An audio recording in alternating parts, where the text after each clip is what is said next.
All right, I, Nicholas Pardue, hereby reconvene the Board of Education regular meeting in open session at 5:13 p.m. We have a quorum present with all board members in attendance. Please note that this meeting is being both recorded and live streamed for public viewing. I would like to welcome the community, members in attendance this evening. As a reminder, governing board meetings are a business meeting of the board held in public, and although public participation is encouraged, it is not the public's meeting. It is the duty of the board president and/or clerk to maintain an orderly, respectful, and peaceful meeting where all perspectives, voices, and opinions are welcome. Please refrain from speaking while another person has the floor. Item D1, the board did take formal action in closed session. The board met in closed session and took action to approve a license and right of access agreement for the Ghassemi family to occasionally traverse the path behind Murrieta Mesa High School to access their property. This mutual agreement legally formalizes a promise made to the Ghassemi family by former district staff. Key terms of the agreement include the following: neighbors seeking access, Feroz and Maria Ghassemi. Site location, dirt access path along the baseball field at Murrieta Mesa High School into Kona Court.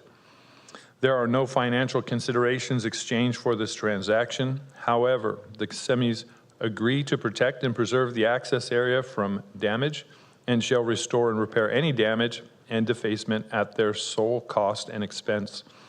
The term of this agreement is to be no more than an initial 5 years. The agreement requires the Ghasemis to provide appropriate 24-hour notice so staff can unlock the gates for access. Item D2. I call on Ms. Yvonne Munoz for the Pledge of Allegiance.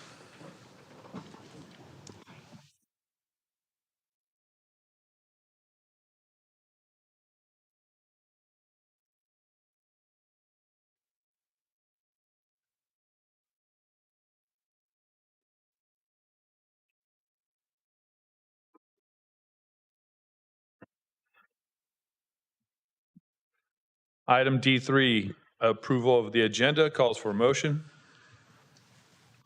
So moved. Second. All in favor? Aye. Aye. Any opposed? Hearing none, motion carries 5-0.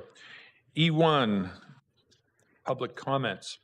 At this time, the Government Board welcomes public comments. Individuals wishing to address the board are requested to complete a request to address the Board of Education card located at the entrance to the boardroom and submit it to the executive assistants. In accordance with Board Bylaw 9323, individual speakers shall be allowed up to 3 minutes to address the board on each agenda or non-agenda item. The board shall limit the total time for public input on each item to 20 minutes. The board shall take no action or discussion on any item not appearing on the posted agenda except as authorized by law.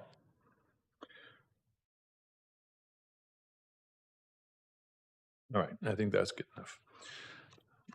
First one up, I have Jenny Scharf, followed by Chris Tomasian.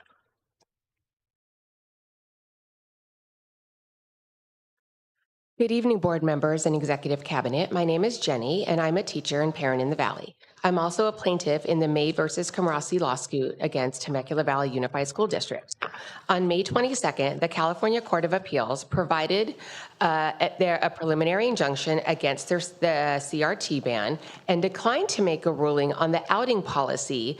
As they stated in their decision, it is actually illegal in the state of California. However, this board majority decided immediately after to reinstitute the outing policy in Murrieta. I'm wondering why you would want to put your teachers in a place where they have to do something illegal that not only harms children, but puts them in a space of, again, doing something illegal in order to fulfill your policy. Is it that you were jealous of the lawsuits that we had in Temecula? Are you jealous of the attention? Why is it exactly that the same week the state of California Court of Appeal says it's illegal, you would decide to reinstitute that outing policy?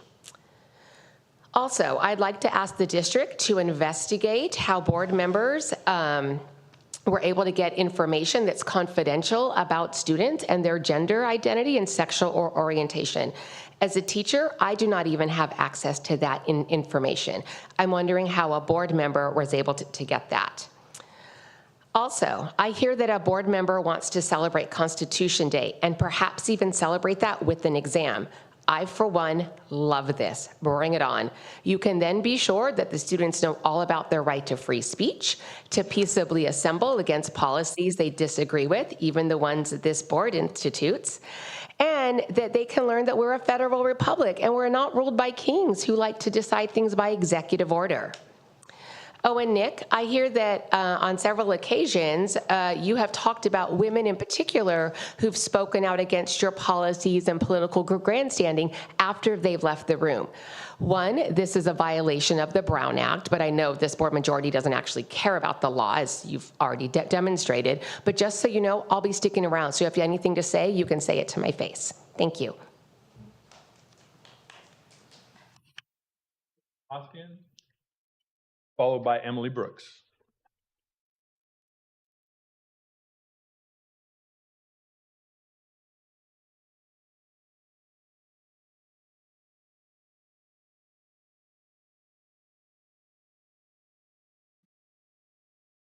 Hi, Board. On May 8th, Christine Schmidt said she didn't understand why board members should be concerned about the district being sued. The reason is that the district then must spend money that is supposed to go for student learning on attorneys. A good example is the parental notification policy that keeps coming back. The last time the board approved this policy, complaints were filed with both the CDE and PERB. The district lost both, as well as thousands of taxpayer dollars on attorney fees. The PERB violation alone cost the district over $30,000 in attorney fees. On May 22nd, you passed virtually the same policy, and CDE and PERB complaints have again been filed. More money will be wasted that should be going to our children's education. It's not only attorney fees, but valuable staff time will be spent researching and working with attorneys instead of working on improving student learning. If you continue to approve illegal policies, things can get even more expensive. In 2014, Chino was sued due to their practice of praying during board meetings. They lost and then lost their appeal. The judge determined that Chino schools must pay the opposing counsel's fees totaling over $350,000. And of course, they had their own fees to contend with too. Bet their taxpayers weren't too happy about that wasted money. You don't have to take these chances. You have a great superintendent who has talented staff who will advise you on the best path to avoid lawsuits. I was on this board for 21 years and know that it took focus on student learning by our board, superintendent, and employees to lead Murrieta schools to be one of the top districts in California. The district and students will suffer if you continue to approve policies that waste the valuable taxpayer money that is meant to support our children's education. What will you have to cut from the budget to pay for attorney fees? It's time to focus on student learning.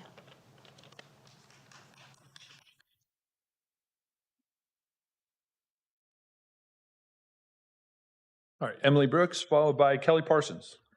Good evening, Board. I apologize in advance for how disorganized my comments are going to be tonight. For those who don't know, I'm a local immigration attorney, so I have had zero time in the last week to plan for this meeting.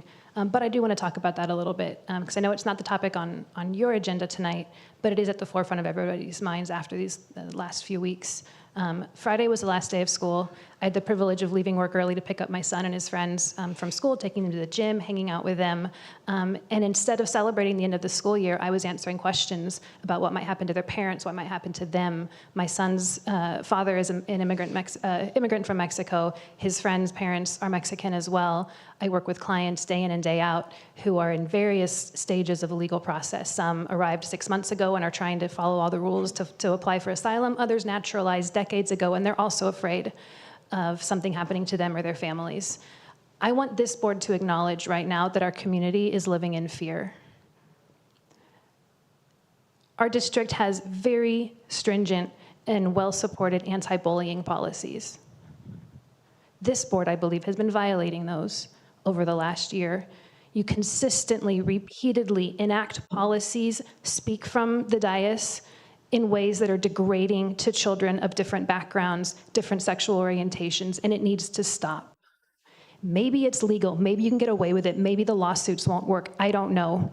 You've done all kinds of crazy things over the last few years to decimate the process of democracy in this country. Nick, at one of the most recent meetings, you said you wanted the outing policy on record. You wanted people to have to take a vote for it for electoral processes. You keep mentioning the upcoming election.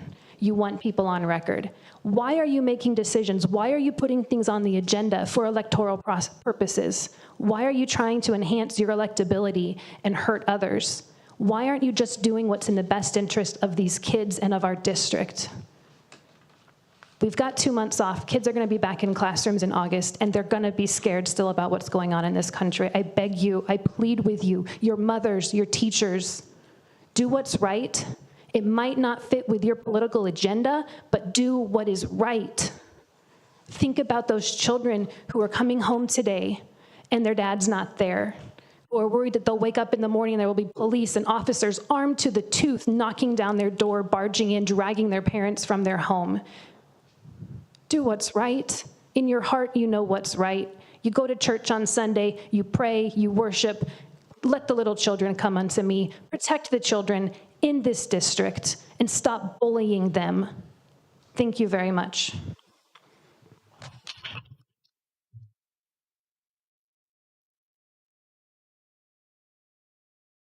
Ms.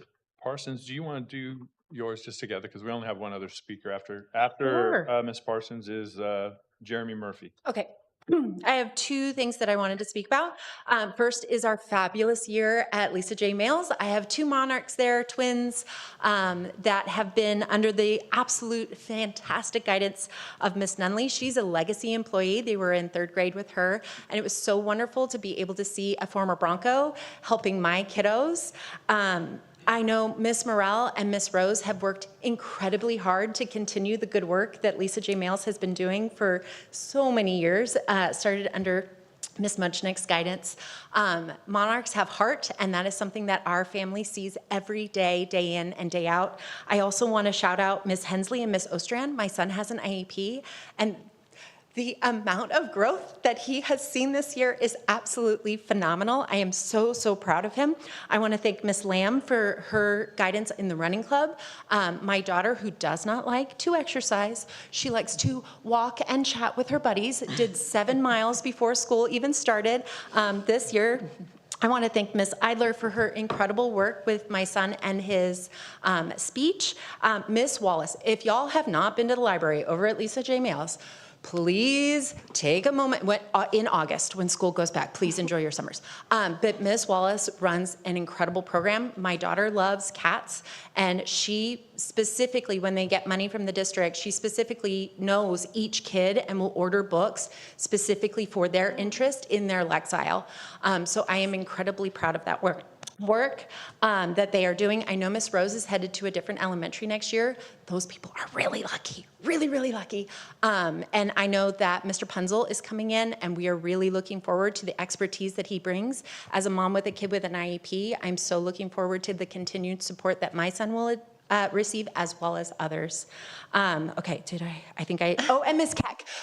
OT, Miss Keck is like, giving us homework for the summer and making sure that we are doing all the things to get our bodies moving. Like, truly, truly, I know I am just one family out of 22,000 students, and I encourage parents to come in and tell you what a fabulous year they've had, because I know that I'm not the only one. So that is part one.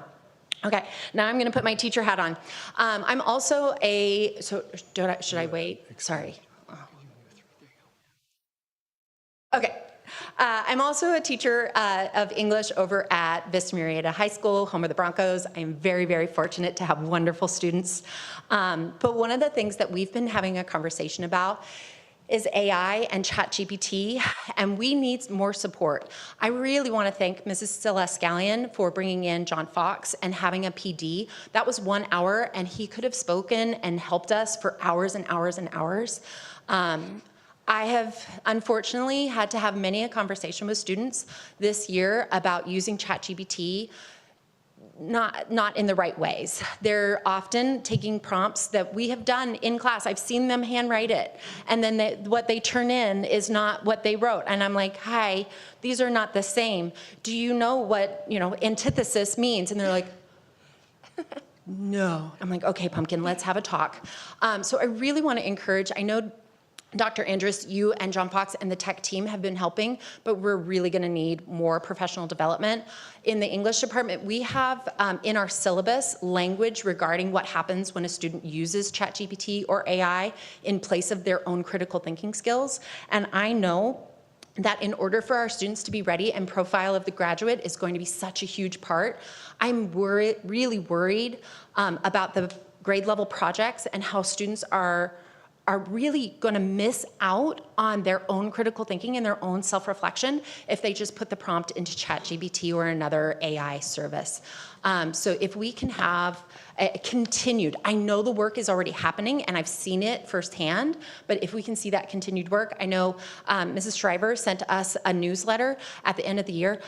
We're real tired at the end of the year, and I don't know how many of us read that. So maybe she could resend it at the beginning of the year when we're fresh and bright-eyed and bushy-tailed. But yeah, AI is going to be, that's not going anywhere, and I really hope that the board takes it seriously, and maybe we can get some language from the district to be able to know how to navigate these things. I know in the English department, we are not alone. We've had conversations with the math and history department too. I'm sure science is seeing it as well. But just to be good stewards of our learners, I want to make sure that we have the right language to be able to help those kiddos know when is the right time to say, okay, how do I use this in the right moment, and when is it plagiarism and not my own work? So those are the two things I wanted to share about. I hope you all have a wonderful summer. Thank you.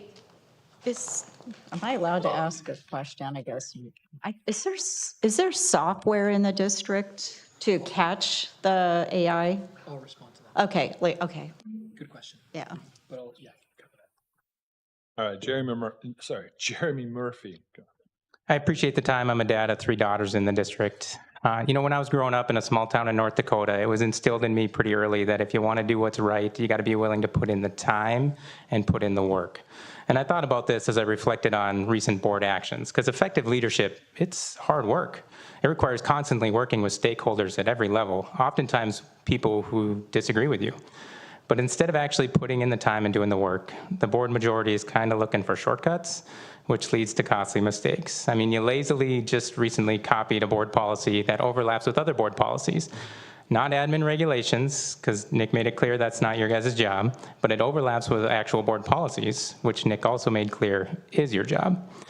It's also a similar policy to one that resulted in more than $30,000 in legal fees recently, and the board made it clear it's open to more legal fees in the future. Christine even said she's okay getting sued as she publicly contemplated writing illegal policies, because, as she says, why reinvent the wheel? But that's not working smarter. It's not even working. It's kind of lazy. It's a shortcut. It's the easy way, right? It's like my students coming up to me and saying, what's the least I can do and still get a D?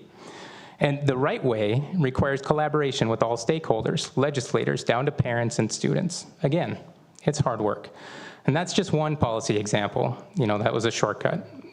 We almost lost more than $50,000 because Nick didn't research and work with city officials on a land purchase and bailed on it after it was too late. So just pushing items through the easy way and avoiding the work comes at a cost of tax dollars that could be spent in the classroom.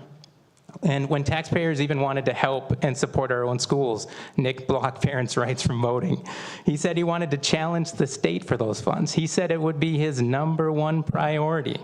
But it turns out that was just talk, because talking is easy and work is hard. And I get it. Hard work isn't everybody's cup of tea, right? Almost 10 years ago to the day, I worked with a group who was dissatisfied with gaps in local district policy in North Dakota, similar to gaps that Eleanor said she sees in our district. We ended up helping pass the John Wall New Voices Act, legislation that supported student rights and protected teachers, requiring districts to update policy. It was in a deep red state, and it meant hundreds of hours of meetings with legislators, testimony, rewriting the law, and to address all the concerns of all the people. It was hard work, but it paid off, and it didn't cost taxpayers a dime. So as you look to next year, all I'm asking is just take the time and do the work, right? Actions speak louder than words, and right now your actions have kind of just been shortcuts to avoid the required work. So do the work and make sure all resources are no longer wasted, please, and instead devote them to the same end, improving academic outcomes for everybody. Thank you.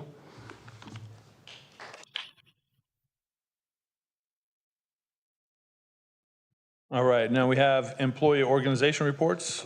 Lisa Murray from MEA. Happy summer, everybody. I'll keep this short because I know we all want to get our summer started. Just a couple of things from this last crazy month and this year, just wrapping things up. This last month, a couple of highlights since our last board meeting. One big one is we were able to award 3 of our members, Kelly Parsons included, with CTA WHO awards. WHO stands for We Honor Ours, and we can select up to 3 members every year to award for their dedication and their hard work in our association. And you guys all know Kelly and how amazingly positive she is. And one of the things I said in my statement about her is every association needs a Kelly Parsons because of the positivity that she brings to everything. So I love that. The other 2 that got the awards were Jamie Goebel and Michelle Freiberg. And then we also had, I attended the Early Learning Center open house a couple of weeks ago, and that was very exciting. So if you haven't been over there yet, this is really, really an exciting thing for our preschool teachers and our CDT teachers to have that new facility. So really beautiful, and I know that it's going to be great for the students and the teachers. This year, we added 82 new members to our association, raising our total membership from 1,022 at the end of last year to 1,038 this year. I know that doesn't make sense mathematically, except when you account for the retirees and the resignations. So more new members than retirees and resignations. So we are actually, as of today, we're at 1,040 because we got 2 more members, but I haven't counted out the retirees and resignations for this year yet. So we'll see what happens. But we're excited to be stronger and larger than ever before. Coming up this summer, I know you all saw the email. We do have a member engagement event this summer in July at the Storm game. I just checked. They added 40 more tickets because they were just about sold out. So that is going on July 18th. We did invite the entire district to join us for that. That will be a really fun night there at the Storm game.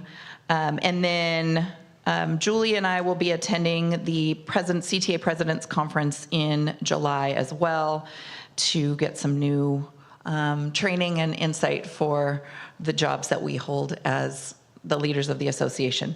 And I think that's pretty much it. So have a great summer, everybody, and we'll see you in August. All right, thank you. Freddie Musquez, President CSEA. Freddie's not here tonight. Okay. Superintendent report. Great. Before I share my report, I just want to respond to 2 of the comments that were made. There was the first comment that was made had to do with how does board members have access to certain information. I want to assure the members of the public and the community and those present that board members asked questions about them but did not receive any confidential information about those students. None of those details, names, anything else, not even like their student ID number was shared. We talked in context of the situations about those students and the number of students involved in that process, but there was no sharing of that detailed information. I don't have it either, because I don't need it either. Our staff who work directly with those students are the ones who need that information. And so just to clarify, they did not have access to that type of personal information. Secondly, to Ms. Parsons about artificial intelligence. As you know, it's been coming for a while. It's actually kind of ironic that almost a year and a half ago today is when I downloaded the ChatGPT app and showed Mr. John Fox, watch this. And I showed him how it worked. He had heard about it, but hadn't seen it. It was wild then. Just yesterday, myself and our assistant superintendents and deputy superintendent were in Riverside County at the Cheech Marin Museum in Riverside County, hosted by the County Office of Education, and spent about an hour playing with the tool and the various prompts, utilizing the artwork as content for how to prompt the tool. And it's pretty remarkable to see how the tools work and to recognize all the dangers, which we saw some really good examples of some dangerous elements of what artificial intelligence can do and how realistic it looks. Ironically, I took a picture of myself and said, "Give me hair at age 25."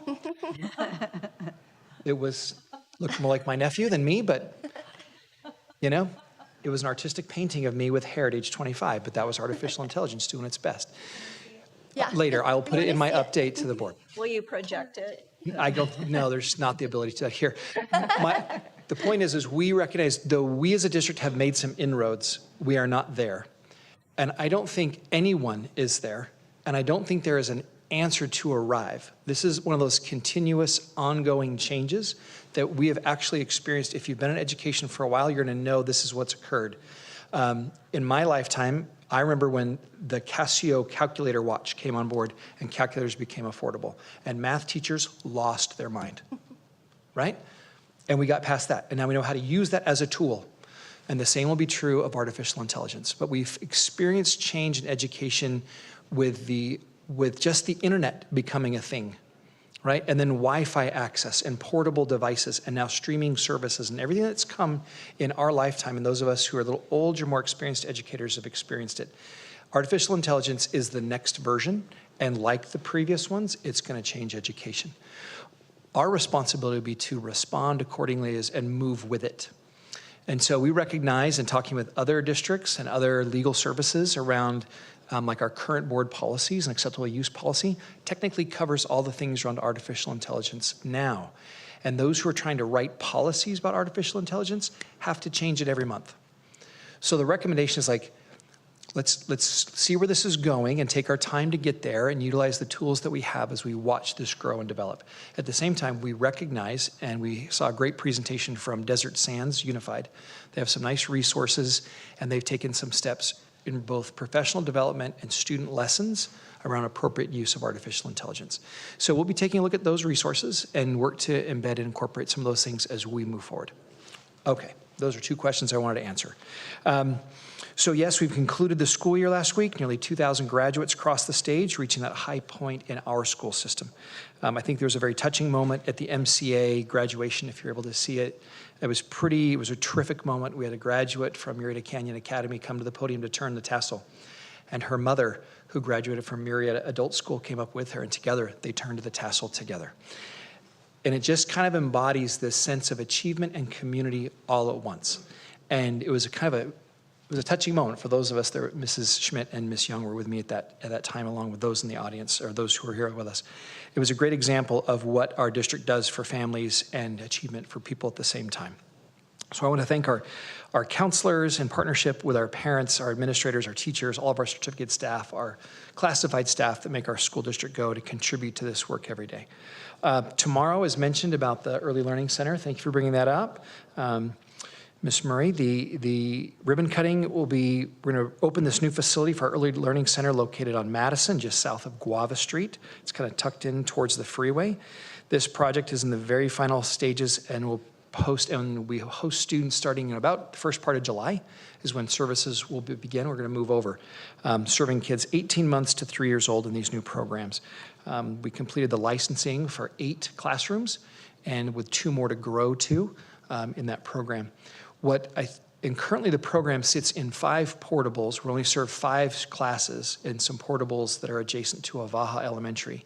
And those portables were dropped there in place to create Tobashal Elementary School. And so this program has existed in portables for over 25 years, or approximately 25 years. And so this has been a work in progress since I arrived, and I walked on the facility and I walked over to the door and I'm like, oh, what is this?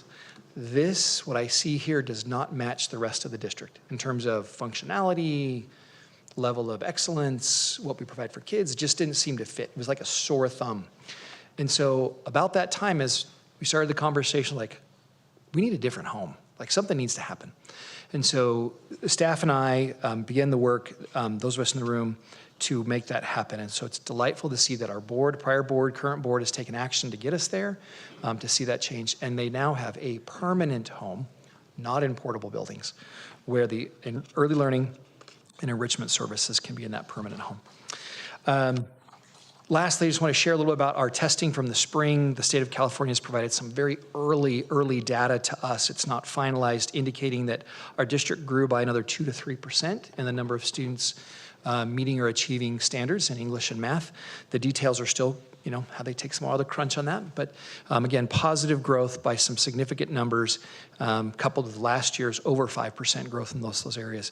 It's just terrific. Again, that's evidence of this partnership between families, our teachers, counselors, instructional aides, our administrators, everyone involved to make this a really rich experience for our students and families. President Pardue, this concludes my report. All right, thank you very much. Item E4 is board member reports, and we'd like to start with Mrs. Munoz.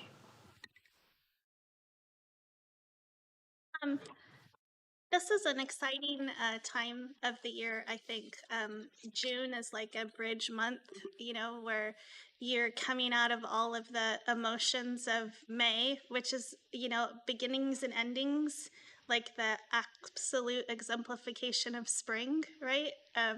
Depending on where you sit on the continuum, May has a lot of highs and lows, and then June has a lot of promise about what's to come as people go on to whatever their new journey is. And just in and of itself, June is an exciting month. Happy Pride to any of my friends and family and neighbors that celebrate. You also have Juneteenth that is coming up very soon. I heard someone mention cats. It's National Adopt a Cat Month for the cat lovers. And then it's also Men's Health Month, and oftentimes we don't spend enough time talking about that. But anyways, there's a lot going on in the month of June. It's a time that has a lot of possibility and promise. Since the last time I gave a board report, there was all of the activities going on related to the commencement. So I attended the senior award ceremony at Vista. I did the Cars for Culture.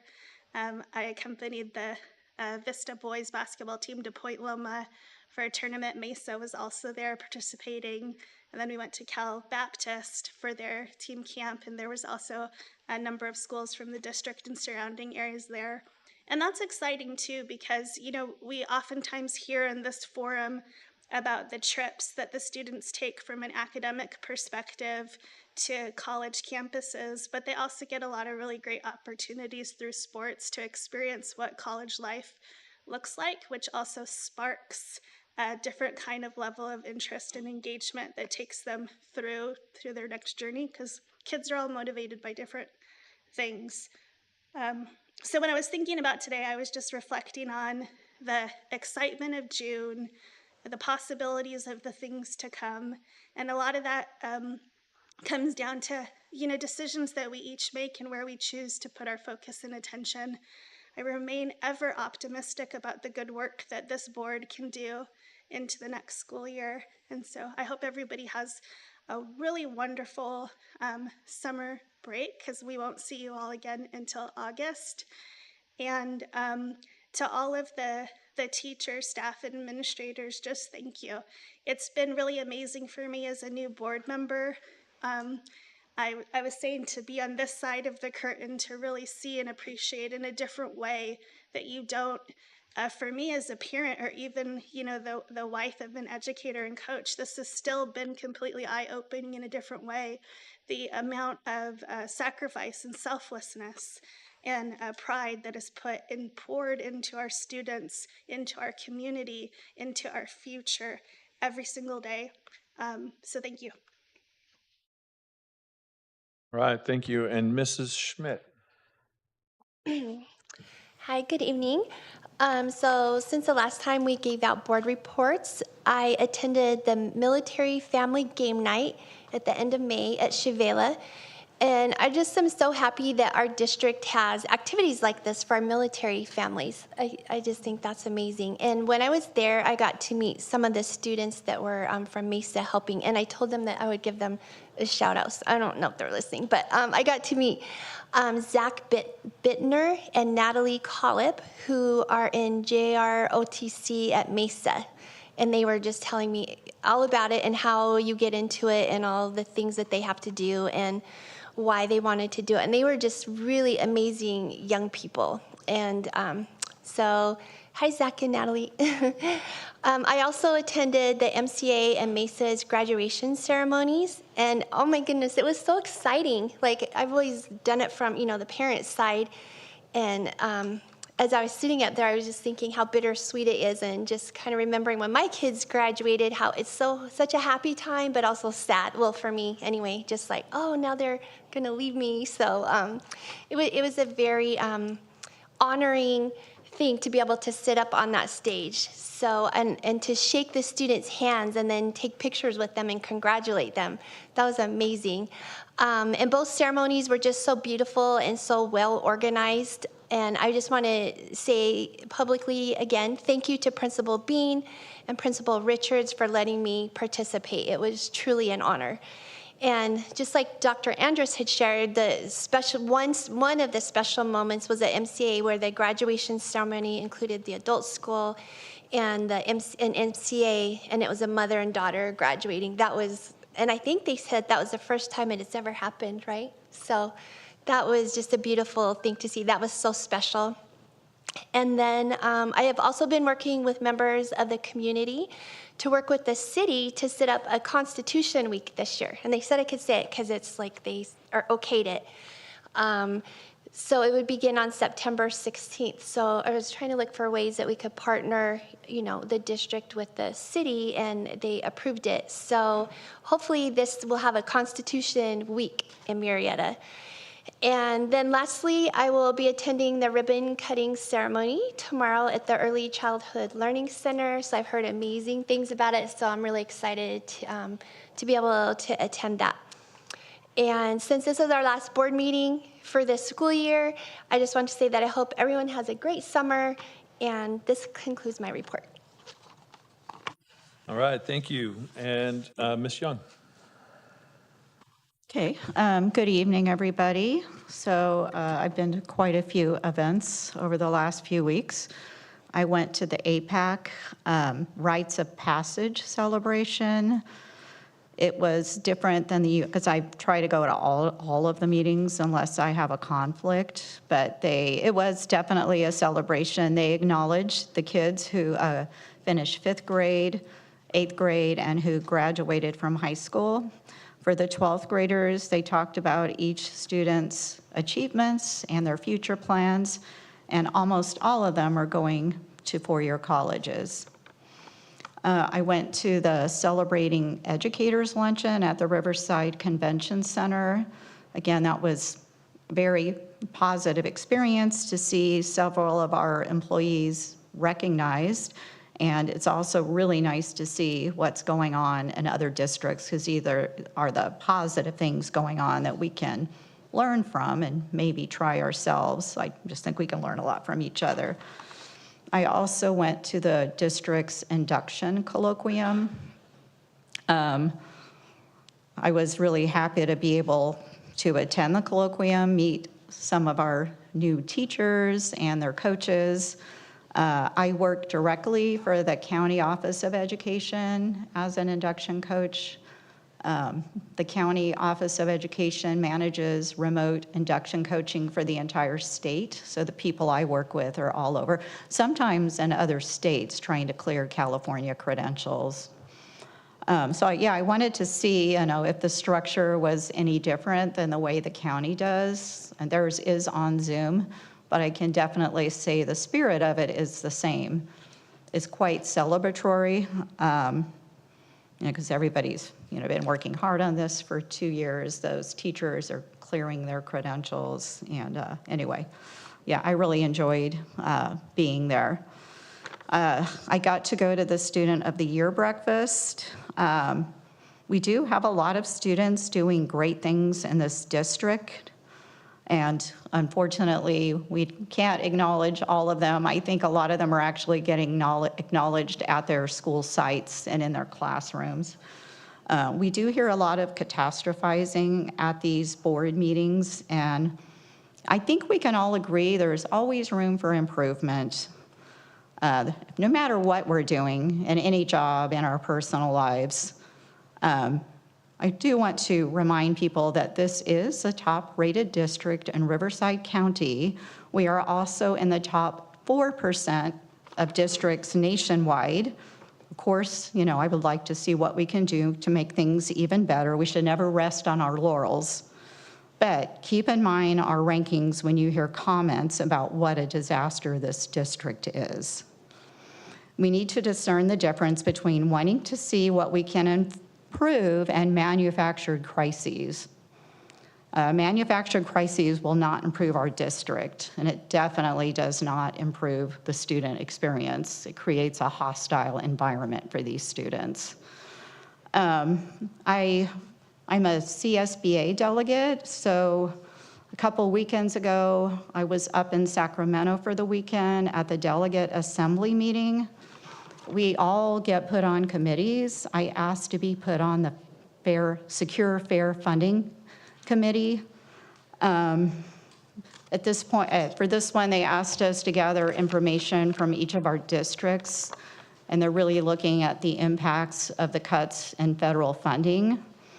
But I know there are also concerns about state funding that have come up at these meetings, and we will be talking about that as well. So I am very mindful of that.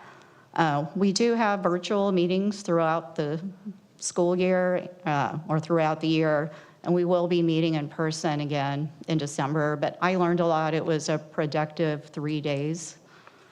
So I was invited to the Counselor Advisory Council, and I did go to that. They talked about the elementary school career day events.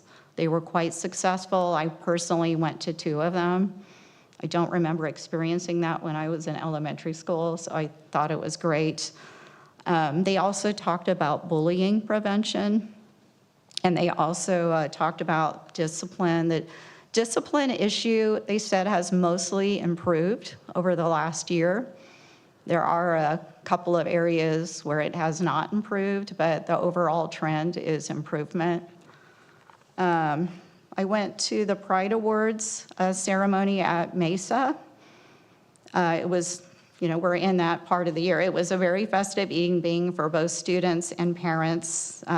There were, of course, a lot of academic awards, but there were other types of awards as well.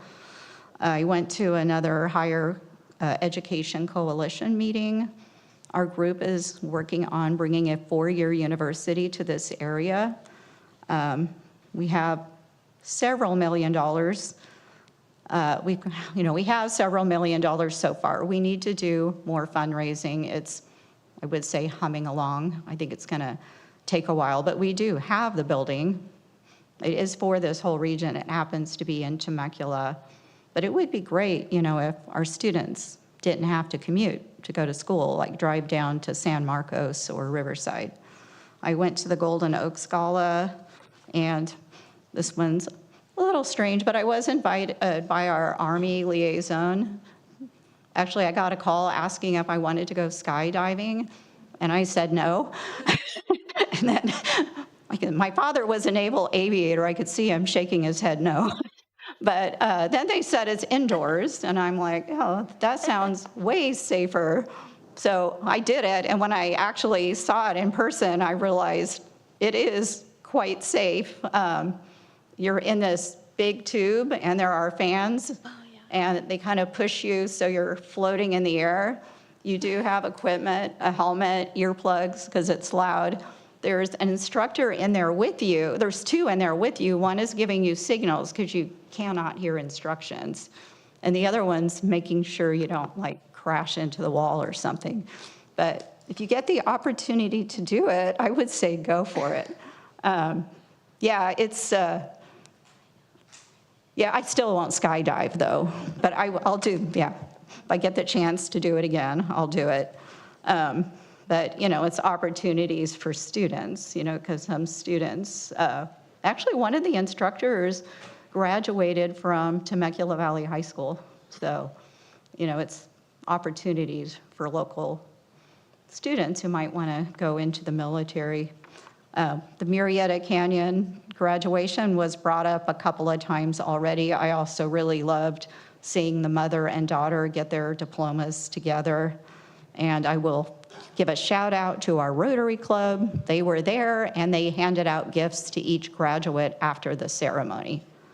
I was at Mesa's graduation, and I've always loved, this is the third year in a row I've attended a Mesa graduation. I love the way they do it with the giant screens, because I had not seen that at the school I taught at in a neighboring district. But they have all this stuff projected and the parents can see it. And of course, it's just a very happy event for the students and the parents. I love the speeches. I especially love the valedictorian speech. She's headed off to Harvard. So she not only has brains, she has personality. So she's going to be able to do whatever she wants. And that's all I have for today. All right, thank you. Mrs. Briggs. I'll go skydiving next time, Nancy. I got that email, and I had to stop and think about, but my schedule didn't permit. But the next time it pops up, I will. Since you've done it, pave the road, I will attempt that. It sounds fun. Before I start, though, I wanted to say for Miss Parsons, you are totally positive. My daughter, she goes to the same campus, and that was the first thing she said. Did you see Miss Parsons at the meeting? She's always so happy. So there you go. Enjoy your summer with that thought that you do make an impact, even though I don't think she actually has you for a class. Yeah. So anyways, I was very grateful to hear that. So Lisa's right. Ms. Murray's right. You were just totally positive. I attended the Murrieta Mesa Awards Golden Oaks Gala. That was my first invitation to that kind of event. I guess it was their first annual. It was a great event. Everybody was super excited to get the awards, but it was a great recognition, and I think the families that came were so touched that the district honored their staff. And so kudos to the staff for doing it. They did a great job. I went to the Vista graduation and shook almost 400 hands. Never done that before. My face, by the time I was done, I was smiling so much, like my face hurt by the time I got off of that platform. But it was a great experience. My daughter graduated, so I was able to give her diploma and do the picture with her. That was, if there was any perk of the board, I think that would have been the best perk by far, was that ability to do that and they gave us VIP seating, and the host team, shout out to Ms. Scallion and her host team, Ellen and Joanna from the culinary department. They were there. They created a space for the board members and some of the other dignitaries and staff to come out, and they just did a bang-up job, and I was very grateful for them because they were there. It was hot. They had waters for us. They just did a great job. And then to speak of the teachers who are really invested in the students, as I was standing on the platform, there was two people. There were so many kids, you guys. There's just so many. And there was two teachers who were passing out the actual little black diploma case.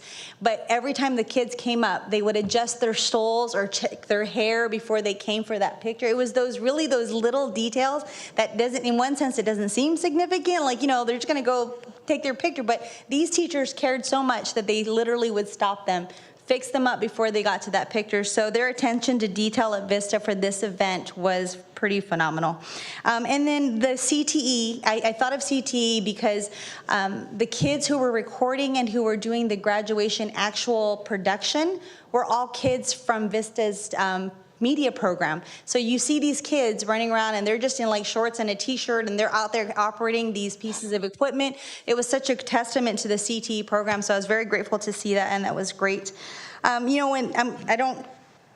then the last thing is, I did go to the Student of the Year event where before I met Student of the Month was Carlos Ramirez, and he's from Vista also. Wow, I'm just giving Vista all the love. I apologize, everybody. This is my experience right here for this season.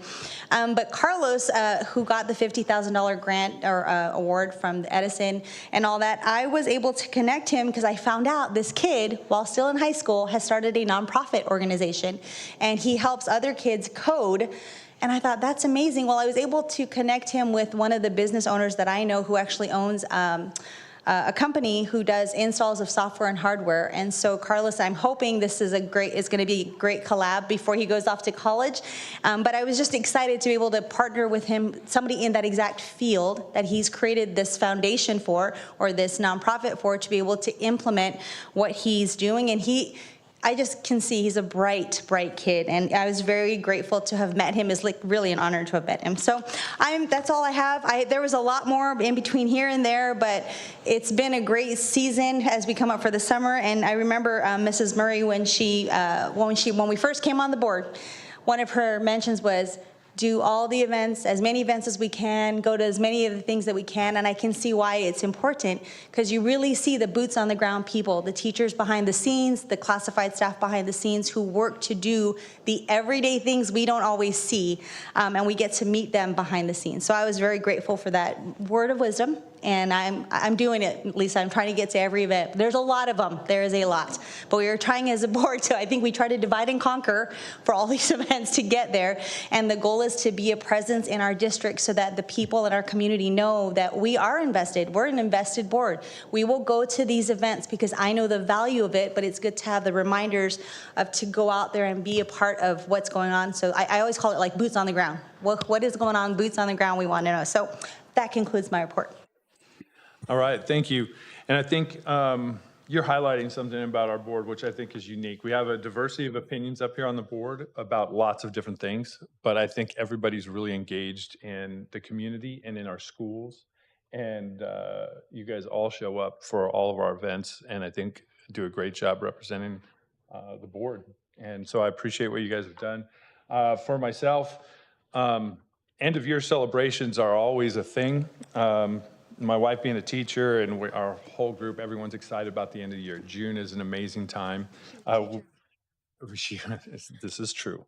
She was Teacher of the Year at Murrieta Valley High School. Also, a lot of good friends retired, both at my site and at my wife's site. Got to go to Murrieta Valley High School's graduation, which was just phenomenal. Seeing the students and the family celebrate, and of course, shaking all of those hands is quite the thing. But it was always interesting. Murrieta Valley does have some giant humans, and so it was really interesting to see how many people I saw eyeball to eyeball. It's pretty amazing, actually. All right, so we did that. The other thing I wanted to give a shout out, it is pretty amazing, and I don't know if everyone can appreciate this. I am a history nerd, teacher, guy. It's the 250th birthday of the United States Army. And one of the things I don't think everyone can appreciate, but I sure do, it hit home not too long ago. My father's a Vietnam veteran, and he was not too keen when I joined the military. Because he was treated so poorly when he returned. Of course, he was drafted to go and was a combat photographer. And I really feel like our country learned a lesson from Vietnam and to honor our warriors and our heroes that come home. And for the first time, he said one of the things he really appreciates as he's approaching 80 is this celebration of service. And he finally feels proud and confident to wear his Army gear and to celebrate his service. And I think that's really true for all the Vietnam veterans who really did feel that sense of shame and guilt as they came home.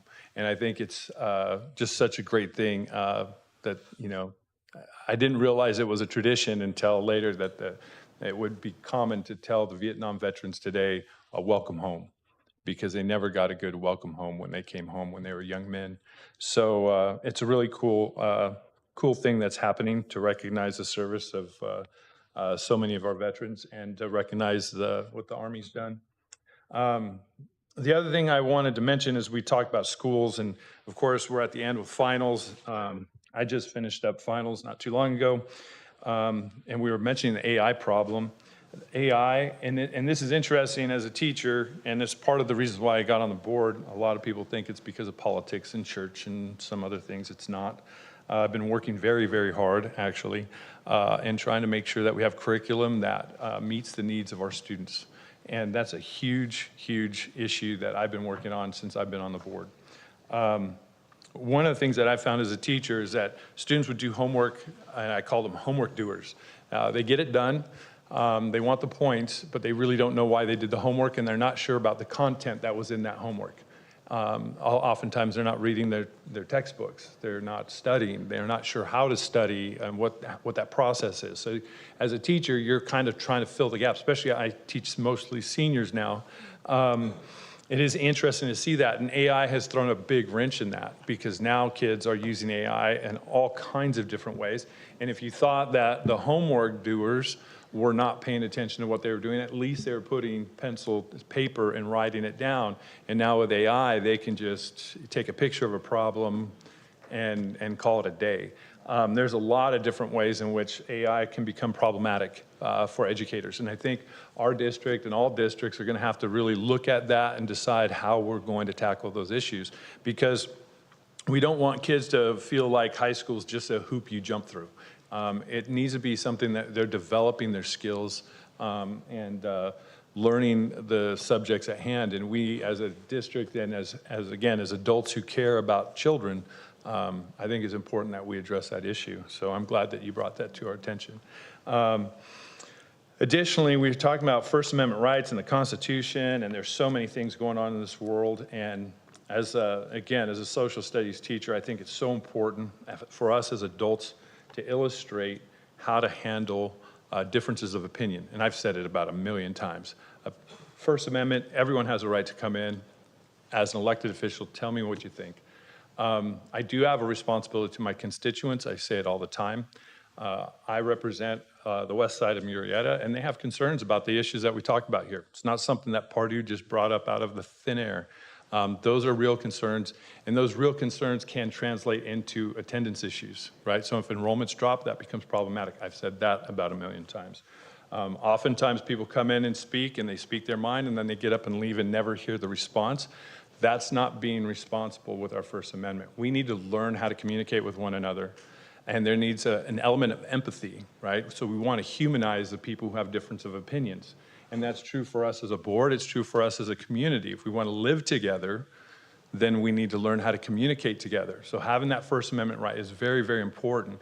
And I tell my students this in my class, and of course I talk to the adults here, but our children will bear the heaviest cost if we stop listening to each other, or what's happening right now, which is we're not talking and we're demonizing people on the other side.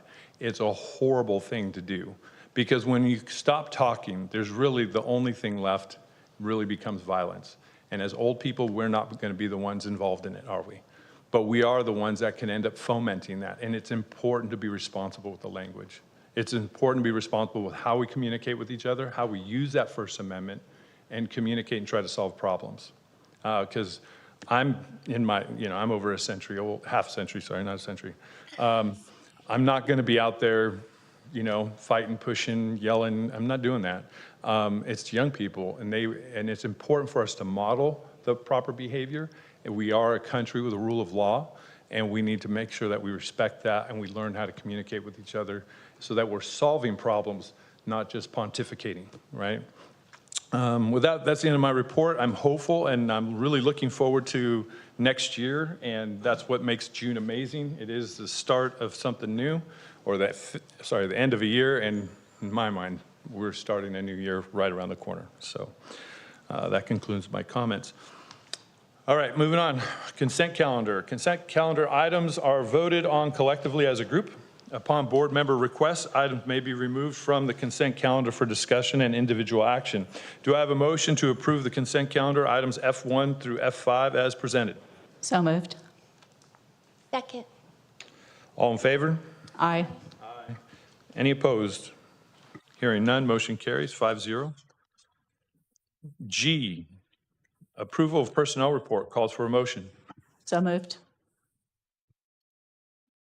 Second. All in favor? Aye. Opposed? Hearing none, motion carries 5-0. Item G2, approval of variable term waiver request per Education Code 44253.11, waiving English learner authorizations. This calls for a motion. So moved. Second. All in favor? Aye. Any opposed? Hearing none, motion carries 5-0. Item G3, approval of the Local Control and Accountability Plan 2025-2026, budget overview for parents and state dashboard local performance indicators. Calls for a motion. So moved.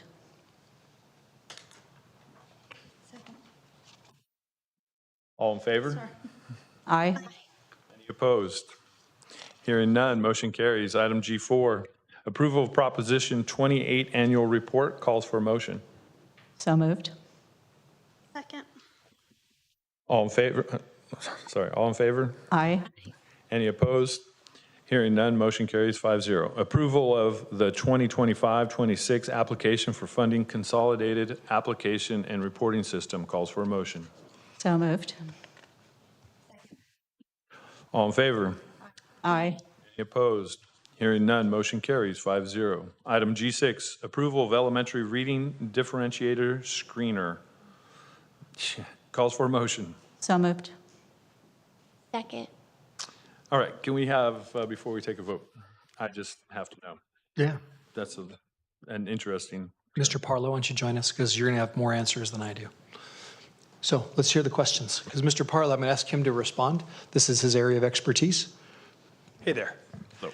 Good evening, Board. It's actually misspelled in there. It's the Reading Difficulties Risk Screener. And so the state of California has passed legislation, ed code requiring that all districts and students in kinder, first and second grade be screened for a possible reading difficulty, so that as a district we respond and intervene before they move into third grade. Got it. Thank you so much. All right, all in favor? Aye. Aye. Any opposed? Hearing none, motion carries 5-0. Item G7, approval of fireworks show at Murrieta Mesa and Murrieta Valley High School homecoming football games. Calls for a motion. So moved. All in favor? Aye. Aye. Any opposed? How can you oppose fireworks? Motion carries. In the end, when we had them scheduled once before, it was a windy night, and the fire department will make the final decision. So. Yeah, of course. Burn down the town, suddenly someone's opposed. That would not be good. So they'll have the final say. All right. Item G8, approval of proposed new curriculum, IB Physics for grades 11 through 12, IB Sports and Health Science for grades 11 through 12, and IB Environmental Systems and Societies for grades 11 through 12. Calls for a motion. So moved. Second. Can we have a discussion? We can. Okay. So I asked for copies of the books just so I could review them, and I had some other community members also review them. And I cannot support the adoption, especially of the environmental systems and societies, based on the fact that climate change is taught throughout the book.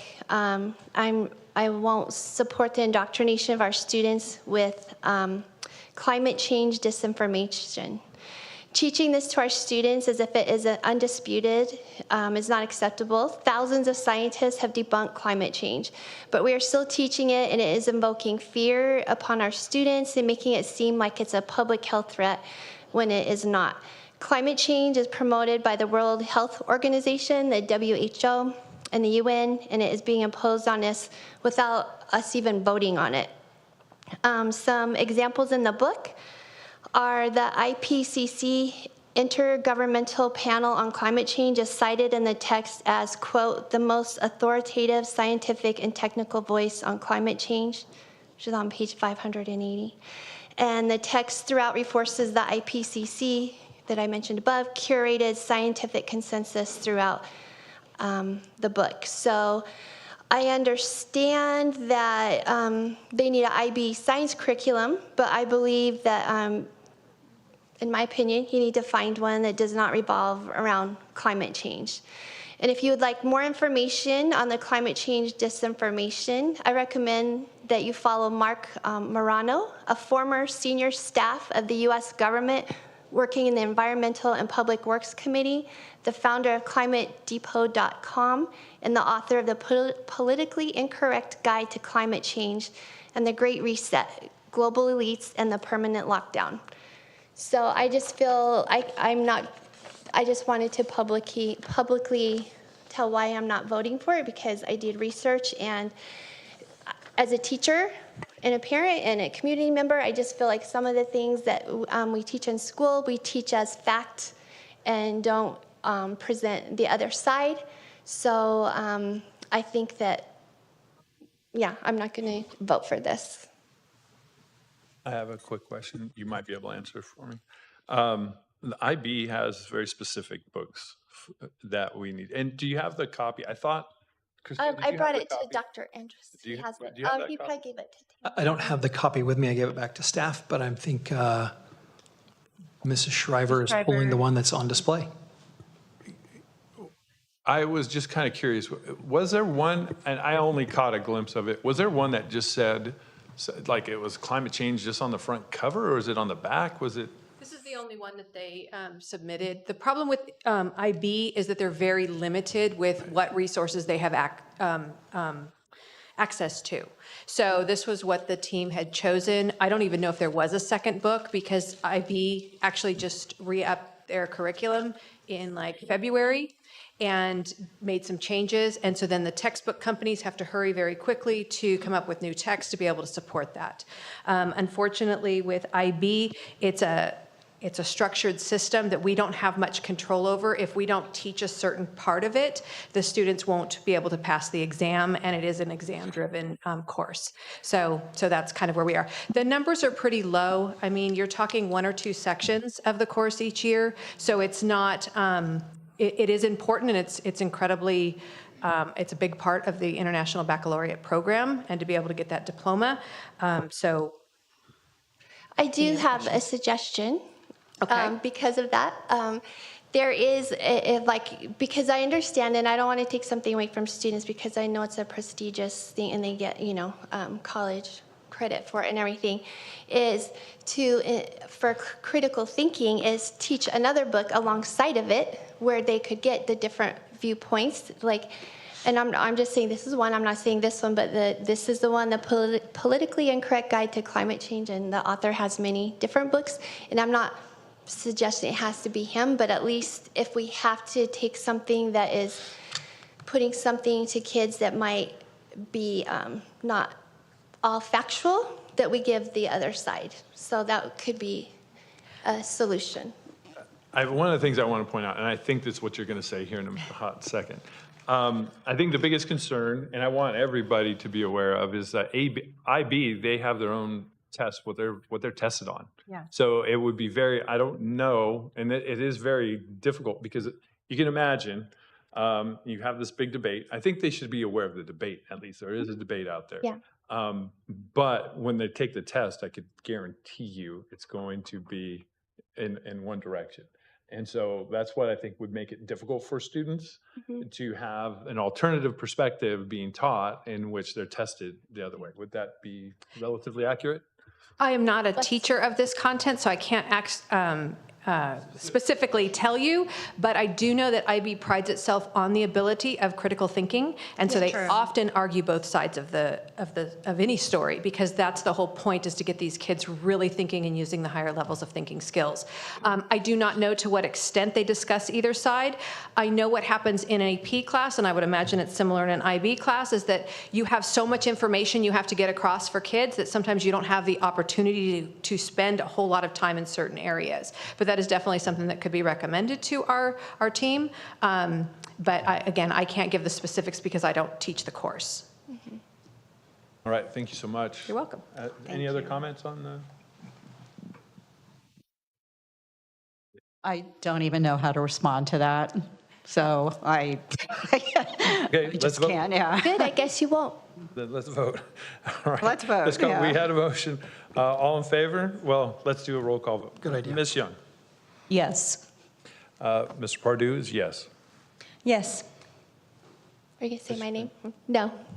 Mrs. Munoz? Yes. All right, motion carries 4-1. Item G9, discussion item pertaining to Board Policy and Administrative Regulations 6115, Ceremonies and Observances. Calls on Dr. Andrews.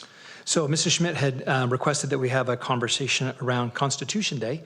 And so we did a little research and digging on that, found out we do actually have a policy in place called Ceremonies and Observances. It's attached to this agenda item, which outlines the ones that are there, and Constitution Day is listed as one that we're to celebrate. But it's also out of date. It hasn't been touched since 1995. And so it is worthy of a revisit, and we need to update that anyways to be compliant with Ed Code. However, the policy is a little thin on what to do about commemoration of any of these holidays. And so in looking at that, Mrs. Schmidt also had recommended some suggested activities specific to Constitution Day, but I think those could be written in a board policy amendment in the future to apply those across all of our items that we would commemorate, whatever the holidays are. And so Mrs. Schmidt asked for a discussion item, and so here we are for a chance to discuss, and I can listen. Do you want me to start since Sure. it's my idea? It's me again. So, yes, I think especially since next year, right, it is the 250th anniversary of the United States, and it's going to be a big deal. I think this is very timely, and I'm just going to kind of read from what I wrote. Constitution Day is a vital observance that promotes civic awareness, patriotism, and a deeper understanding of our nation's founding principles. By celebrating Constitution Day, students gain an essential appreciation for the rights and responsibilities guaranteed by the U.S. Constitution, fostering informed and engaged citizens who can contribute positively to our democracy. Implementing these celebrations in our district enriches social studies curricula by connecting history, government, and civic education in a meaningful way. It encourages critical thinking about the Constitution's relevance today and the ongoing work to uphold its values of liberty, justice, and equality. Making this a formal school board policy ensures consistency and accountability across all the schools. It demonstrates the district's commitment to civic education, setting a clear expectation for educators and administrators. And it allows members to discuss, additionally, it requires school members to discuss and pass this policy, fosters transparency and community involvement, strengthening trust between the district and our stakeholders. By prioritizing Constitution Day, the district could empower students with knowledge and pride in their heritage. We're all Americans, preparing them to be responsible, democratic participants. And then, like I said, I've had some community members contact the city, and we're thinking of contacting with the city, and they've already approved it for a whole Constitution week. So again, you don't have to tell teachers like how to teach it. I thought that maybe we could come up, or your team could come up with activities so teachers don't have to think about, because we don't want to add like another thing to their plate. But it is a celebration, and this was put forth by Barack Obama with the start with this proclamation. It's a proclamation of 8418, recognizing Constitution Day and Citizenship Day. And then it's also, for those of you that are wondering, it's on the CDE, the California Department of Education website. It just says that the United States Congress on September 17th of each year in observance of Constitution Day and Citizenship Day. And this requirement applies to all public educational institutions in California. And it can be held at any time. It should be used to deepen students' understanding of the U.S. Constitution and the responsibilities of citizenship. As many students as possible should participate in this educational celebration. It can be integrated, and this is how you could do it, it said, from the CDE. You can integrate it within the day's normal instructional activities. It could be like for secondary, it wouldn't have to be, it could just be like your history, social science, and language arts. There's no need to incorporate references to the U.S. Constitution and citizenship in every single class, like in high school, I'm assuming. In elementary, it's easy, but and then it could be in the form of just an assembly, a guest speaker. It could be subjects or themes that are being studied, because I already looked at the eighth grade social studies book, and that's what they're learning in eighth grade. So it connects easily there. And I'm thinking, like, even for the littles, like, they could dress up as their favorite founding father, you know, of the Constitution, the Thomas Jefferson, whoever, and little kids could do that. So it doesn't have to be something, like, super big. It could be very easy, and I have contacts with a lot of people. Like, if I know you have a team and you said they could create it, so I'm not trying to get into that, because that is my job, professional development, so that's why I get, like really excited about these things and thinking how to do them, but that's not my job here. But just having a list so teachers could choose if they want, or they could come up with their own, and just making sure that everybody's celebrating it. I mean, I asked my kids, I said, do you remember, like, when, you know, just a couple years ago celebrating it? And they're like, no. And not that they remember everything, but I don't think we're intentionally celebrating it. So I would like to see something where we're intentionally, you know, making an effort to celebrate it. If that makes sense. But I just wanted to point out those other things. It is on the CDE, and it was made into this proclamation of we're supposed to be doing these things to follow the law by Barack Obama when he was president. Is that like just for my own information, how does that get implemented in? Well, I'm going to talk about that just really quick, being a social studies teacher, go figure.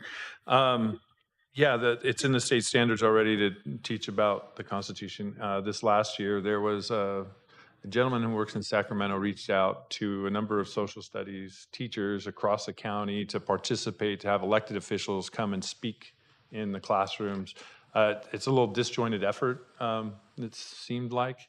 But I think as a district, and I know my time at Fillmore Middle School way back when, they did some Pride in America Day, and in this school, I think it's something that you can do more at a school site and try to figure out, or I don't know that it has to be district-wide, because I always think about each school's kind of a petri dish of different ideas that they could come up with to sort of celebrate. And the other thing is, as a teacher, I can tell you, it does sometimes feel overwhelming, all the different things that you have to participate or plan and prepare for, in addition to the curriculum that you know, the plan. And sometimes those days don't fall in line exactly with what, where you're at. So it can be disjointed a little bit. So that's what I said. It could be like throughout the week. It could be, you know, throughout the week or something like that. But I think especially nowadays, and for myself as well, we need to realize like our Constitution. That's the thing, like most Americans and kids, if you ask them, they, you know, other countries and other people in other countries know more about our Constitution than we do. So I think it's something worthy, and we want to prepare our kids to be able to participate in their community in the best way possible. So not trying to, just getting some kind of uniformity, like, hey, like your school, we're going to do this, and then we're going to do this, and teachers get to choose what they do. I mean, so what's helpful is fair? that Constitution Day is on or near September 17th. And as we know, 2001, September 11th occurred. So our schools already do a lot of honoring, and there's a patriotic observances around that date. We do I've been at lots of Friday flag ceremonies, especially at elementaries. We honor service members of the military and first responders, and have seen some rather amazing experiences at our elementary schools, how they recognize that. They tend to be really kind of focused on Patriots Day and not so much on Constitution. So there's already somewhat of a structure in place to do it. I think it's just adding an emphasis on the second part. The other interesting thing, which I think is a great advantage of Constitution Day, is it happens during the school year, unlike the 4th of July that happens in summer when no one's really around except our summer school kiddos, and they're all excited for a day off, right? We always appreciate that. But we don't really ever have a chance to celebrate the Declaration of Independence, but we do have the opportunity around the same time. We're already in that vein to do that work. I think there's, my opinion, and I've talked a little bit with my team about this already, a little bit leading up to this agenda item in this past week, is that we believe there's space for us to highlight it, to call attention to it. And I think our schools would, in many ways, kind of fold it right into the current work that's going on. So I don't think it's much of a stretch. And I hear you, Mr. Pardue, about the extra. And so we have to carefully balance that when we do these things. But I think just saying, hey, when we're doing Patriots Day, let's not forget Constitution Day, they happen within days of each other. Like it's in that same week. And we're fresh back from, you hit the second month of school, and people are starting to hit their stride in instruction. And I think it's actually rather doable for our schools to do some of those activities and highlight the value of it. And we can talk further about this because this is not something to take action on today. My recommendation is to update this policy in AR, add in some of the recommendations that are there, which also gives staff direction to assemble some resources. So teachers have easy access to, okay, I want to do a lesson, where do I go? Right? That's maybe not built into their current work. So I think there's room for us to make some enhancements to this. I think the one thing I did want to add before we got going is it's one of those frustrations as someone cares about this, is the students usually in U.S. history, 11th grade, are reviewing the Constitution, but it's not part of their thing. 8th graders get the Constitution. Yeah. And so the problem is now you get a whole group of kids, and let's say you're having the debate over are we a republic or a democracy, which you hear adults argue all the time. Is the electoral system a good thing or a bad thing, right? And I think it's worth maybe focusing on elements of it maybe as a thing, and giving that latitude and a refresher, because I do think we need to find a way in the social studies department to really think about that. We have young adults becoming adults and having to rely on their 8th grade year when they were flipping water bottles, what their Constitution is all about. Yeah, it is very true. They do land in the 8th grade standards, not the high school standards. And our 8th graders, by the time they're high school kids, have probably forgotten a lot of those things, those lessons. It's not hit the same. And so we're exploring some other opportunities to reinforce that in the 8th grade with some potential additional activities for additional recognition as kids head into high school and so on. So the conversation is actually for us just beginning, so we appreciate that. The only thing I want to add, I don't disagree with many of the comments that were said. I mean, we already have a board policy that says these are the holidays that need to be observed. I did hear you say that it needed to be updated to make sure it was compliant with Ed Code, so I definitely think we should do that. I do have some reservation about being prescriptive about how a holiday will be celebrated. And I have even more concern about being prescriptive about how only one holiday is going to be observed. I think that the direction that the board should give should be consistent with Ed Code and say we will observe these holidays as the policy currently does, and I think it should be left to the talented people in the district and the staff to discern how that happens. I absolutely agree that kids graduating from this district should have a really a solid understanding of the Constitution and of civics in general. So I agree with those statements. I don't necessarily think that being prescriptive about how we celebrate a particular holiday achieves that end.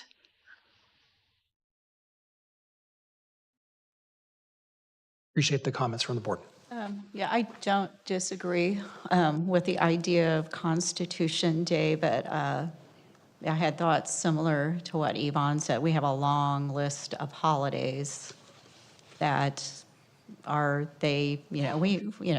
I don't want to get into a long discussion about it right now, but we're drawing attention to one thing and not everything.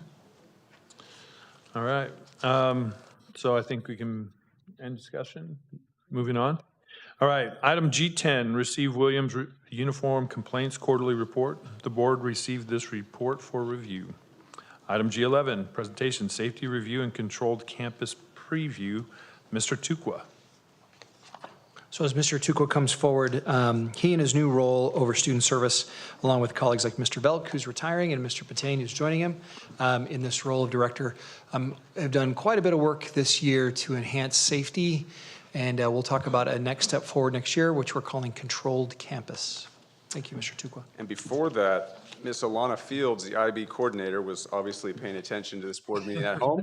So she's gonna, she was texting me and she wanted you guys to know the portion in the book addresses all arguments and counter arguments for climate change. Nice. So she wanted you guys to know it. And as we go on to safety, I will not be skydiving with Ms. Briggs or Ms. Young. You can 'cause I do oversee indoors, safety, so I can't do it. It's indoors. dangerous. So that's my reason out. No outdoors. Yeah, no, neither one. So I'm going to try to make this quick, but do know that this is a conversation piece. There's almost everyone in this room that has been a part of this amazing year of growth for safety. All right, so any questions you have, I could be answering it. John might be answering it. Darren might be in. Ward might. There's been a lot of us that have put this as an emphasis since last June. We've made a significant amount of progress we want you guys to be aware of. It is sort of a strange time to do a safety presentation when school's getting out. But I think because of the amount of work we did this year, along with the rollout of the controlled campus that's going to come in August, knowing that we don't have a board meeting until August, we want you to be completely aware and be able to answer any questions you might have. So a quick breakdown of kind of how we coordinate our safety efforts. We have an emergency management team. We meet quarterly. Along with our SROs are part of that, more so their sergeants and corporals, along with Riverside County Sheriff Sergeant, who oversees the SRO that's at Dorothy McElhaney and Lisa J. And we meet in this room, and we meet with fire, police. We have a district admin representative from each of the schools, either a principal or an AP, and we review our protocols and our practices. This would just be an example. We really went back to the basics this year, right? What do we do when things happen, right? We want to be more similar than dissimilar at all of our sites. That's a term that Mr. Daniel phrased this year, and we've really stayed true to that. It's driven all of our practices to make sure that we are doing the same practices because our #1 priority is safety. Safety for our students, safety for our staff, and then we want to have high expectations for behavior, right? They all go together so that we can create the best learning environment for students. So as we go through this presentation, along with the controlled campus rollout, it is all about creating the best environment we possibly can for our students, our staff, so that they can teach our kids to learn, right? It's very, very simple. We also had the creation of Emergency Management Committee. This is the first year we had that team. There was a couple site administrators, ones with a lot of experience in managing safety, along with facilities here, HR, right? We really evaluated our protocols, our practices, making sure that we're meeting the needs of our teachers, our classified, and our students, and some of it's facility usage, right? Just making sure our facilities are meeting the needs of that as well. You know, when you look at this, you know, one thing that came up this year was utilities, right? If we think back, we had a lot of utility outages in our community. And being best prepared for that with 22,000 students, there's a lot that we have to be prepared for, right? Because we want to have school every time we possibly can, right? And you think without power, how do you have school? That's just one of those areas that we focused on this year to be prepared, right? And that incorporates bringing in facilities and purchasing, right? To make sure that we have portable lights in bathrooms that need to be lit, right? We evaluate a campus like Murrieta Valley that has internal hallways, right? And you have 12 classrooms that have no windows, right? And you have to analyze every single site to see when we don't have power, how can we still have school, right? When we don't have water, how do we still have school when we need water for bathrooms, right? That's why safety, you might just think it's you know, my area, but it's really every area. And we put a lot of time this year into being prepared. And so and going back to this, you can see how many different options there are, right? You have earthquakes. We just had an earthquake about a month ago, right? And we review after that. Did we follow the protocol? Yeah, it has all, and we're going to be adding to it because it's something I got to talk about in a little bit. But we also, every school has a red notebook, right? You're going to see that in the principal's office. You can see how elaborate safety is, right? And so it's making sure that all of our personnel know how to keep our kids safe. The third bullet point here is when we get into the application of our systems. This is where John Pratt and technology and I work together a lot. We have European sirens. When we do drills at sites, right? You guys have been teachers, a lot of you. You know, you have your earthquake drill, your fire drill, and your lockdown drill. The unfortunate reality is that the drill that we have to be best prepared for is a lockdown, right? And we have to make sure that our staff and our students understand the sound, right? And that we are very efficient in how to utilize that sound so that we can get everyone in the best place we can to be safe. And so we've put a lot of time into practicing hard lockdown, soft lockdown, what that means. We work with our SROs, right? They know we have a lot of conversation upon, how do we make sure our campuses are safe? If there's something in the community that's down the road, what do we do? Right? And there's, those are things that we have to be prepared for. We've gotten a lot better at them, right? We work extensively with our administrators, and then they also work with our teachers and staff. And every single phone, this year we have a sticker, right? It's an in need of help number. And so again, that's with student support and with technology. Instead of I need help, I call the front desk and maybe that person doesn't answer. Every phone has a sticker with a number that goes out to 6 to 10 numbers at that site, right? And so you don't just, I need the nurse, I call the nurse, they're not there. You call that nurse and everybody in the front office is going to be able to answer the phone, right? And you're bound to have one person answer, right? It sounds kind of, that may not be beneficial, but it actually makes a big difference knowing that I can call that one number and it's going to go to 10 people because they know that that means I need help. Also, that number keeps ringing until somebody picks it up. So there's 6 to 10 people in the office who are they're all getting the call like someone needs help. And it's going to keep ringing until somebody answers that phone. Emergency bins, right? I worked at a school that was very old, so I know what an emergency bin can look like when it hasn't been touched for 22, 24 years. We've done a very extensive evaluation of emergency bins. Our sites have been pulling them out, going through our materials, right? Making sure that we have updated materials, they align with the number of students that we have, and that they're accessible, right? That it hasn't become a storage area for chairs to go into, right? It seems basic again. You may never have to use it, but we want all sites to be prepared in that end. Yep. A quick one. I know a lot of this focused on students in class and what's happening there, but a broader major disaster, our schools are also usually disaster centers and sites. So have we also looked at, the variety of, I think there's big water containers. Are they up? Is everything up to? The water containers are a big one, right? We work with Darren's team, even this year, our last EMT meeting was about a month and a half ago. I had every administrator that attends those meetings go into their calendar on their calendar and put a date on July 28th, the day that they're going to be back at 8 in the morning, right? It's not going to be too hot, that they're going to go check their disaster bin, right? Make sure it's still up to date, and again, that no chairs have been put in front of it, that it's still accessible.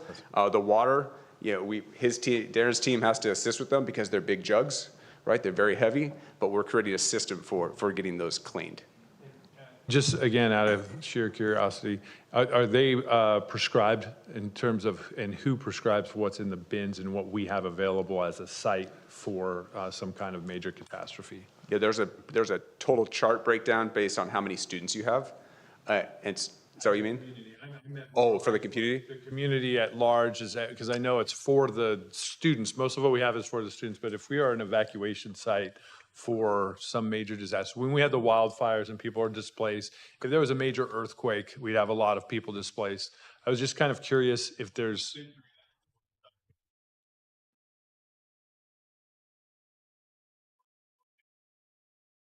kids, but as soon as we become an evacuation site, the Red Cross shows up.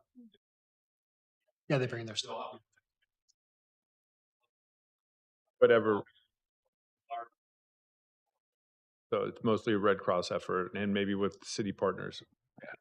It's hard to even volunteer. I've tried to volunteer when schools were disaster centers, and the Red Cross has so many people there, they often don't even want more volunteers coming in. That was my experience. And that's part of what Ryan and his team have done with that EMT, because we are with fire and police all the time. That is part of our conversations too.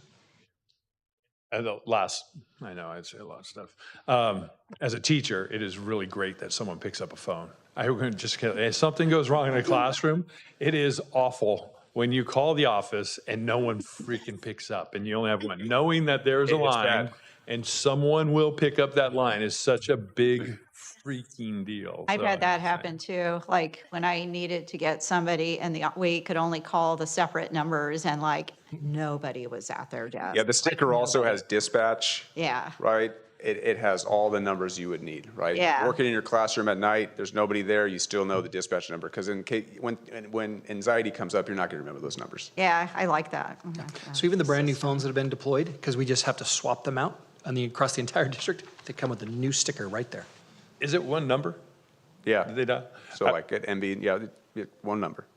But I mean, it's 4 numbers together, but it's I just know someone who panicked. not a number, 8. Yeah. And it was 911, right?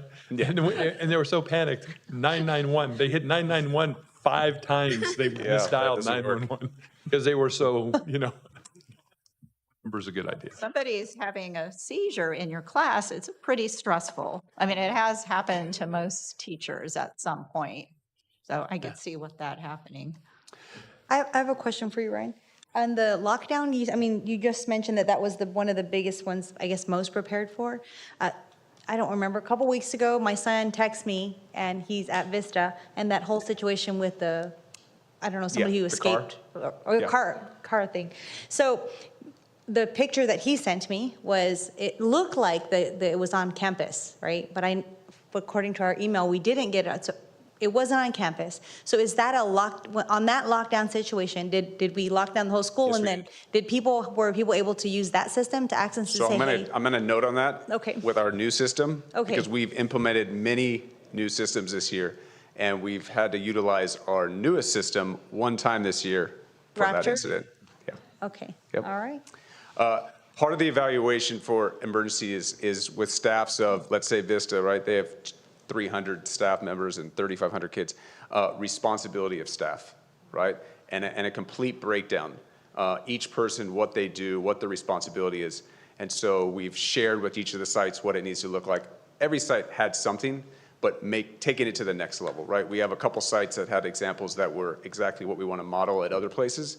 And so we're sharing at our EMT meeting examples of what we want to see across the district, right? To identify responsibilities of all staff so we're best prepared. And then I want to move into the emergency Raptor app.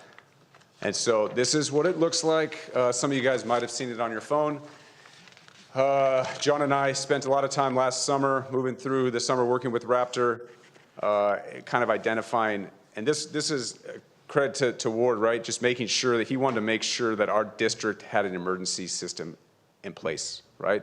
A digital app, and we were able to roll that out with a pilot in January to Murrieta Mesa, Lisa J. Males, and Thompson Middle School. Our anticipation was that we would do that for this whole semester and have a pilot of information. 6 weeks into it, we needed to roll it out to the whole district. And so we have excitingly trained every single school. DSC personnel, we do have to do the early learning center, so we'll be coordinating with Kathleen as she gets rolled in there. And then we'll have a full rollout for the 25-26 year. I think it's been appreciated by our staff, right, with MEA and CSEA, in terms of the ability.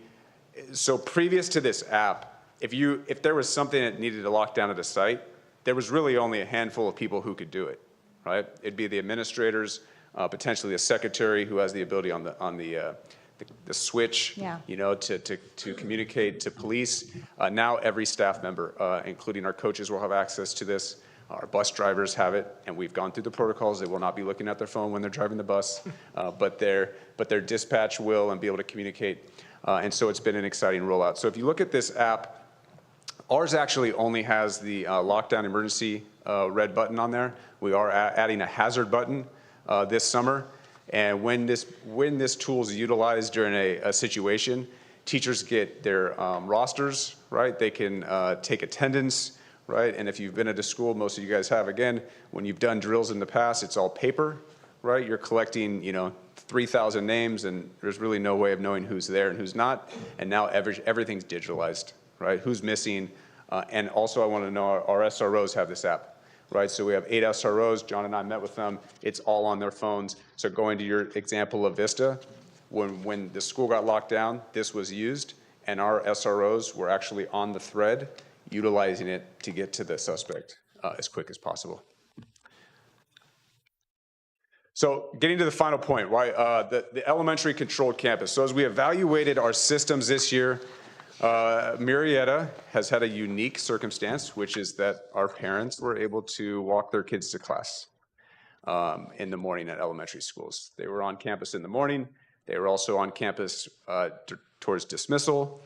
And so oftentimes if you've come from a different circumstance or a different school, you go there and you're kind of taken back, like this is a little bit unique, right? And it has been unique.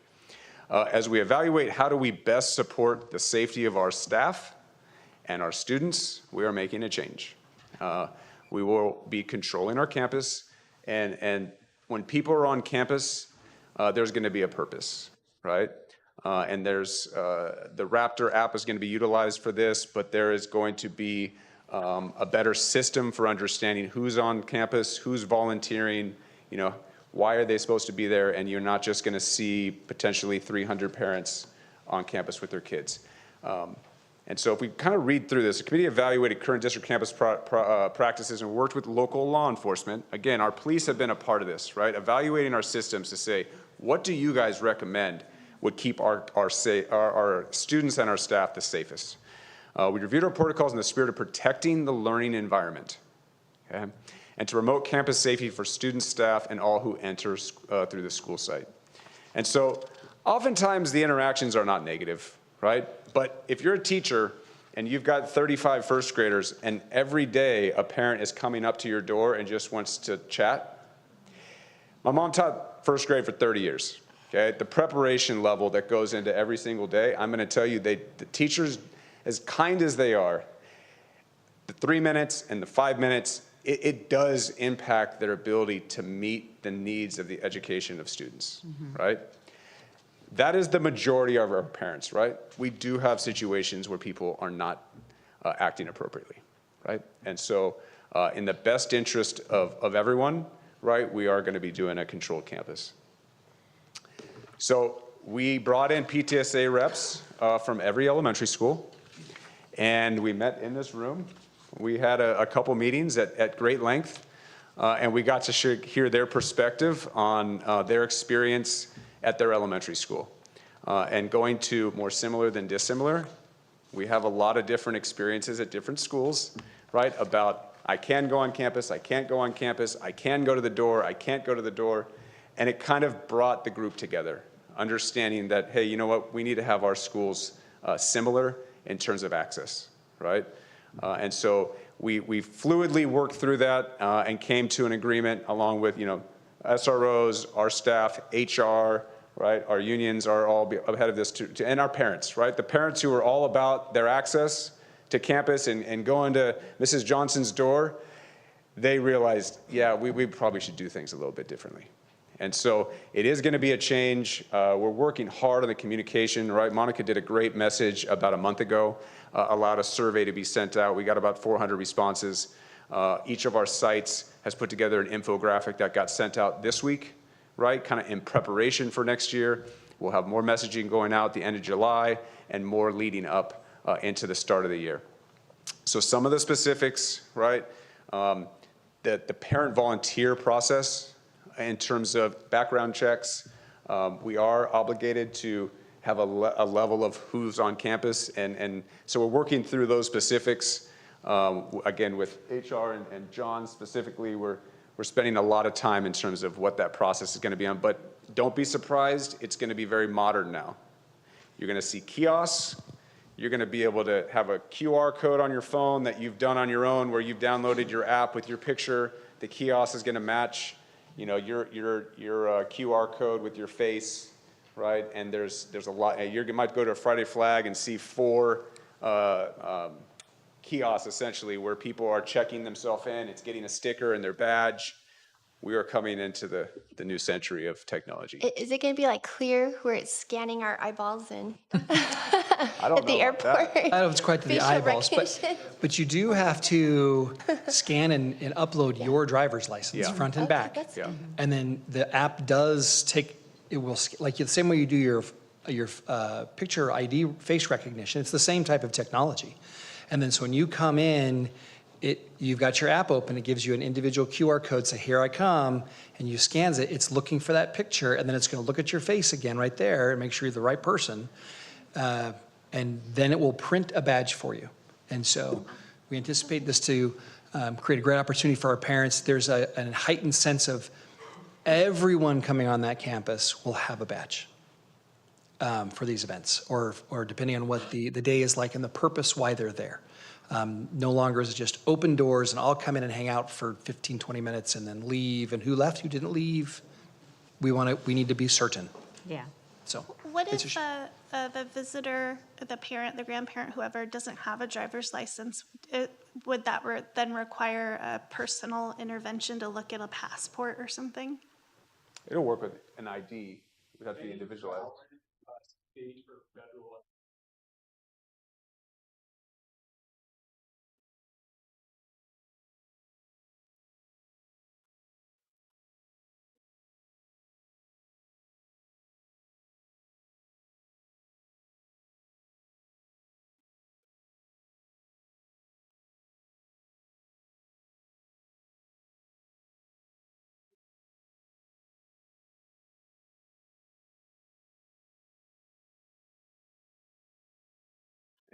questions on that? I appreciate this. One of the schools I worked at, somebody on our office staff got assaulted by a parent. Yeah. So we need to keep everybody safe. Yeah, it became, oh, sorry. I think I shared with you, I had no understanding that the campuses were open, even though my kids went to school here. I never felt like I could just walk in. I always, if I went to Rail Ranch, I checked into the office. I check in when I come here. I never have felt like anything but a visitor. And so it honestly blew my mind to hear that the campuses were open. I had no concept of that. I really thought after September 11th that most schools locked themselves down from visitors.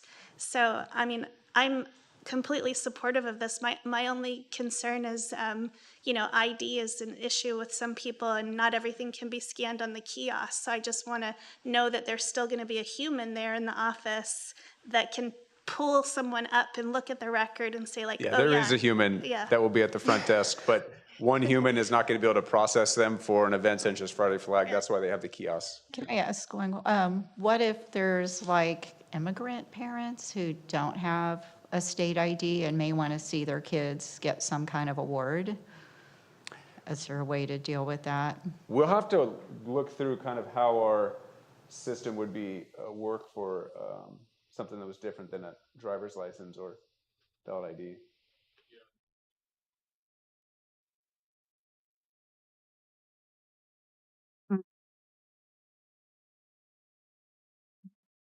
I can contribute. We, for years, have now used the Raptor system.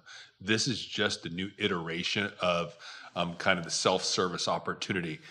John calls them toasters. You know, you walk in, so adult walks in, receptionist usually takes that ID, puts it in the toaster. It does the quick background. You get your sticker. Process will be very much the same, except there's a kind of self-service opportunity where the printer prints it out for you. There's no ripping of the tape. It's just picking it up and being able to put it on. So I think, gosh, I was a principal when when Dale Velkin implemented Raptor, but it seems like when we talk about variability of IDs, I don't think that happens to us much because I can't recall it being an issue, but it might be. But I think even though Raptor's on campus been in place for quite a few years, it's just the new 2.0 version, I guess. Yeah, and I think some of the things just to prepare you for, right, is just the change, right? That they're not just going to be able to come on campus and decide to eat lunch with their kid. Right. Right? That's happened, right? And it's the impact of others, right, too. I mean, it's just being best situation for kids and staff, right, is that we do this. And then the volunteer aspect, you could hear some things about, I got to do a background check. And we're kind of working through those things, the level of background check. We're working with Raptor. There's different variations of it. And also that it continues to update us if something were to happen with that person in terms of getting in trouble, right? Bottom line is we want to have measures in place that keep our campus safe. So does it do a background check? So I was at Thompson, and they have the system, and the lady who was, I can't remember her name. That Raptor does not do a backdoor. It does, a slight one, right? But this next level would be a So I little put bit it in the more. toaster, John, and there was, so what did it find out about me? Did it just scan my ID, or does it say anything? I mean, Megan's I got a ticket 10 years ago. That's just Megan's Law. That's Just Megan's just Law. a Megan's Law check. Got it, okay. That's just the only one that it does. So for volunteers, we're looking at a couple different, more in-depth background checks. It comes at a cost every time we do that. So once we have a parent go through that, it's just using similar technologies. It's just a cost for us for Okay. different levels of volunteerism, not visiting. Yeah, Now we're doing something more. you were And that's working kind with of the next- kids. Right. Yeah, okay. Correct. We want parent support. We want them on campus. Yes. We're just implementing a system to process things a little differently. I appreciate it. There's a kind of a picture, right? You might see that. And trustees, at my last Friday update, I sent you a link to their demonstration video last Friday. Yeah. And I kind of went over the communication timeline. Just know that's coming out. We've already done 2 of them, but it's a very important topic for us, making sure our community is aware of the change. Any other questions? Love it. Thank you. Thank you. All right. Thank you.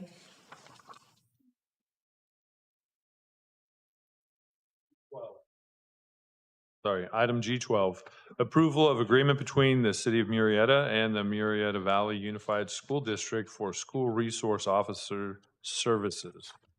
Speaking of safety, right? Yeah. Very important. All right, this calls for a motion. So moved. Second. All in favor? Aye. Just want to say you guys do a fantastic job, all of you. Thank you. All right, motion carries 5-0.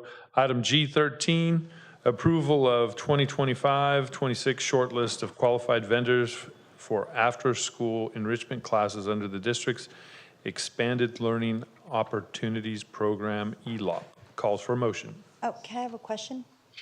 After we question after do the we do- motion. okay. So moved. Second. All right, discussion. So I looked up, and I don't know who to address this to, Doc, but this is a list of approved vendors, right? And one of the ones that I looked up who's hosting their, I can't remember which one it was, gosh. At any rate, they're hosting an event on our campus, or they're doing some sort of summer camp. That's a paid summer camp. It's $200 for the week. So is this saying that they're a vendor for the school and they have to pay this? I mean, normally we pay our vendors. So, I don't- okay, so this is separate. So we do have vendors who come and utilize our facilities. Okay. That if they're charging, Yeah, they use the Civic Center use agreement, but they pay at a much higher rate than, say, a nonprofit. got it. So they do have they have the ability to come use our facilities. If they're charging in a for-profit format, we just charge them more because they are making money and they're utilizing our space. So but they may happen to be someone who's a service provider as well. Okay, so service providers can be So we may have a. charged, yeah, so they're a not-for-profit. So it depends on the specifics of the who it is right here. I can't even remember what, I just randomly picked one. I thought, oh, this is interesting. So remember, I'm on this learning curve. Right. And so when I pulled it up, I just saw they're hosting a camp first and second week of June. Gosh, I can't even remember which one it was. But they're a local company, so I didn't know. So you're saying we're charging them for the civic use of the building? Right. So if they're working as a program provider, say after hours during the school year. Okay, We may contract with them for services. An example, I know there's a program out there that does Spanish, and we contract for service for them because we don't have lots of teachers wanting to do Spanish, but this company does.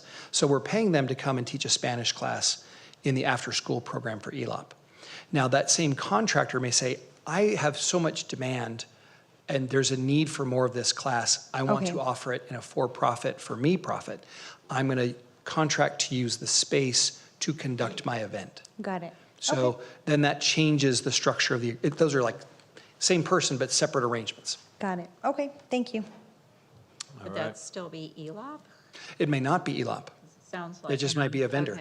It's similar to, say, a nonprofit saying, I want to hold my church in your facility. I'm going to pay that fee, but that's a nonprofit versus a for-profit organization.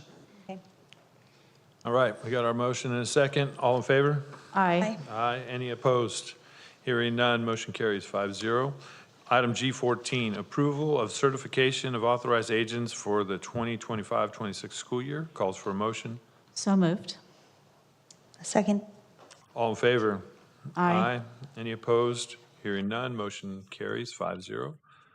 Item G15, adoption of the 2025-26 fiscal year budget for the Murrieta Valley Unified School District and certification of review of budget in accordance with state-adopted criteria and standards. Call on Mr. Whittington for his presentation. Excellent, thank you. I know somewhere between the thrill of a school safety binder and skydiving, the budget's right there in the middle, so we'll go through this.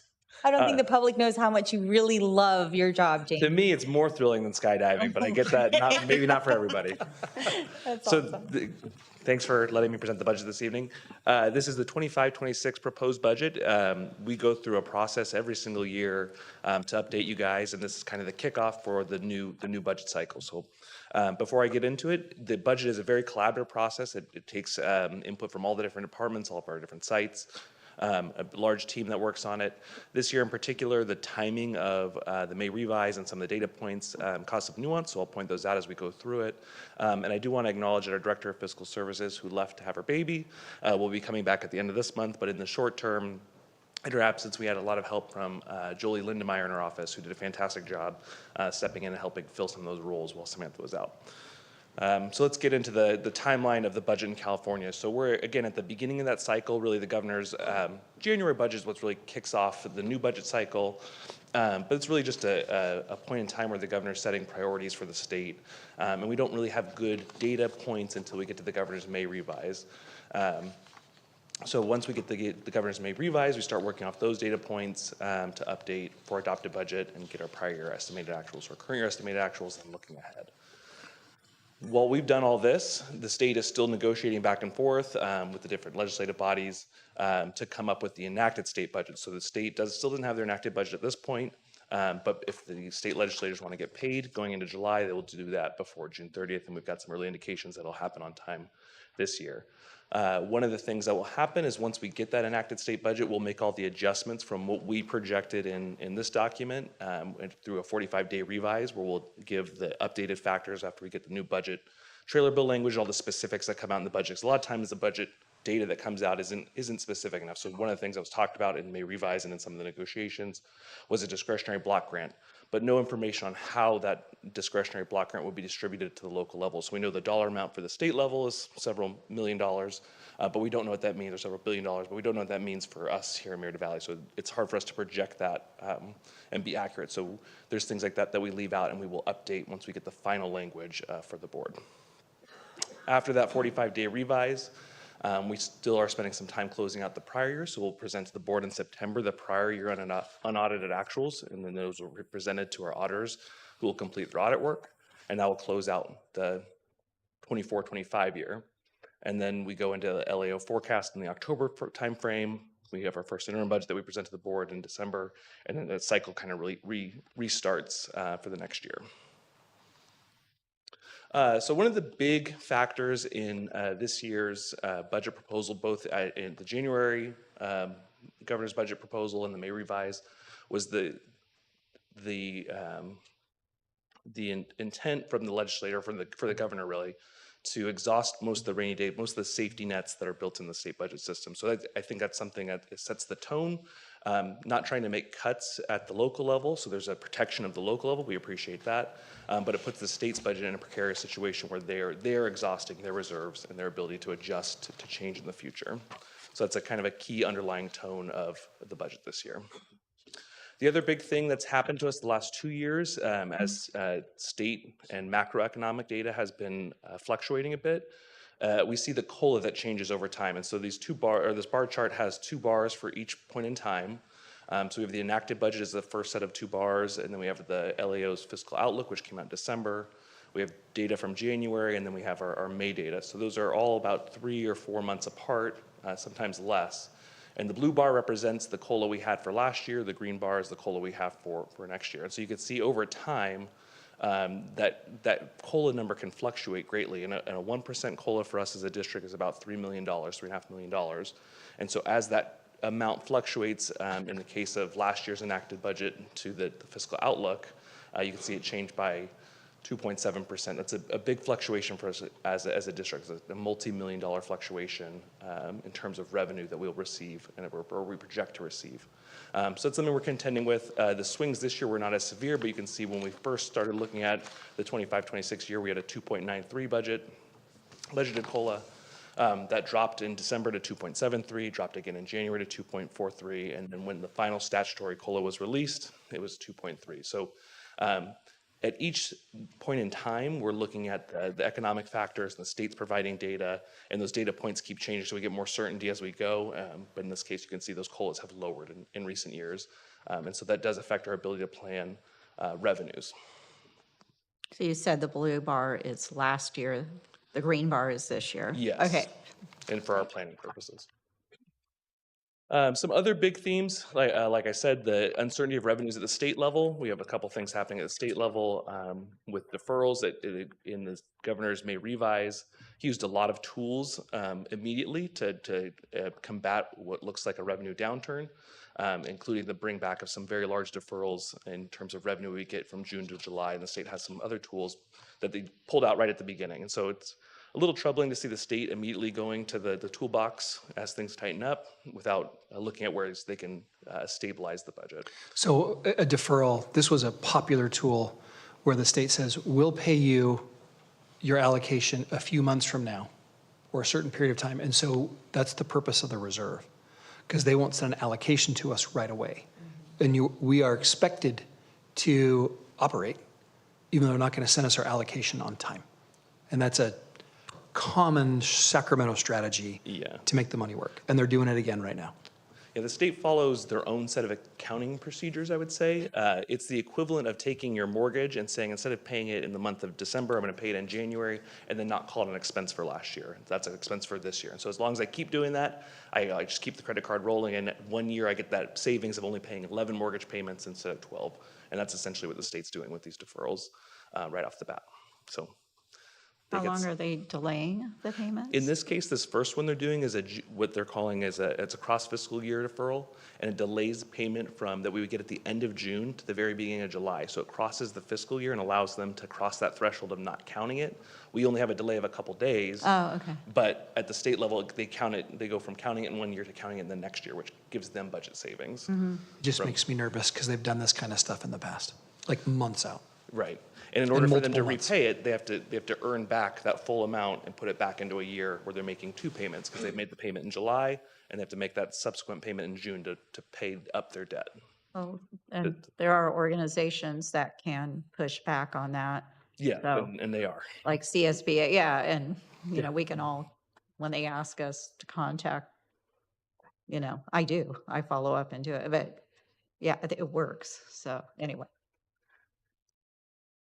So some significant budget assumptions here. And I think we may have missed a slide. Or It's a little out of order. Go back. There's one that's out of order, I noticed. Yeah, we're definitely missing slides, but it's all good. Oh. So some other things to think about when we're talking about our budget assumptions. Our Federal Reserve rate, you know, there's been a lot of conversation about the Federal Reserve rate at the national level, and so that affects us. All of our dollars that we have as a local school district are held in the county treasury, and so we get to those dollars are invested, and it's highly sensitive to those Federal Reserve rates. So as the Federal Reserve rates are higher, we get a higher interest revenue, which ends up being a good thing for us when we have a lot of cash on hand. Unemployment remains low, but has been growing a little bit since January, and California leads the nation in the unemployment rate, so we're always a little bit ahead of that curve, so we'll see what happens in the future. In terms of inflation is slowing, but inflation continues to grow, and we're still seeing it across a lot of major categories. And one of the things that, although the headline inflation numbers are a little bit lower, we're seeing inflation in specific categories.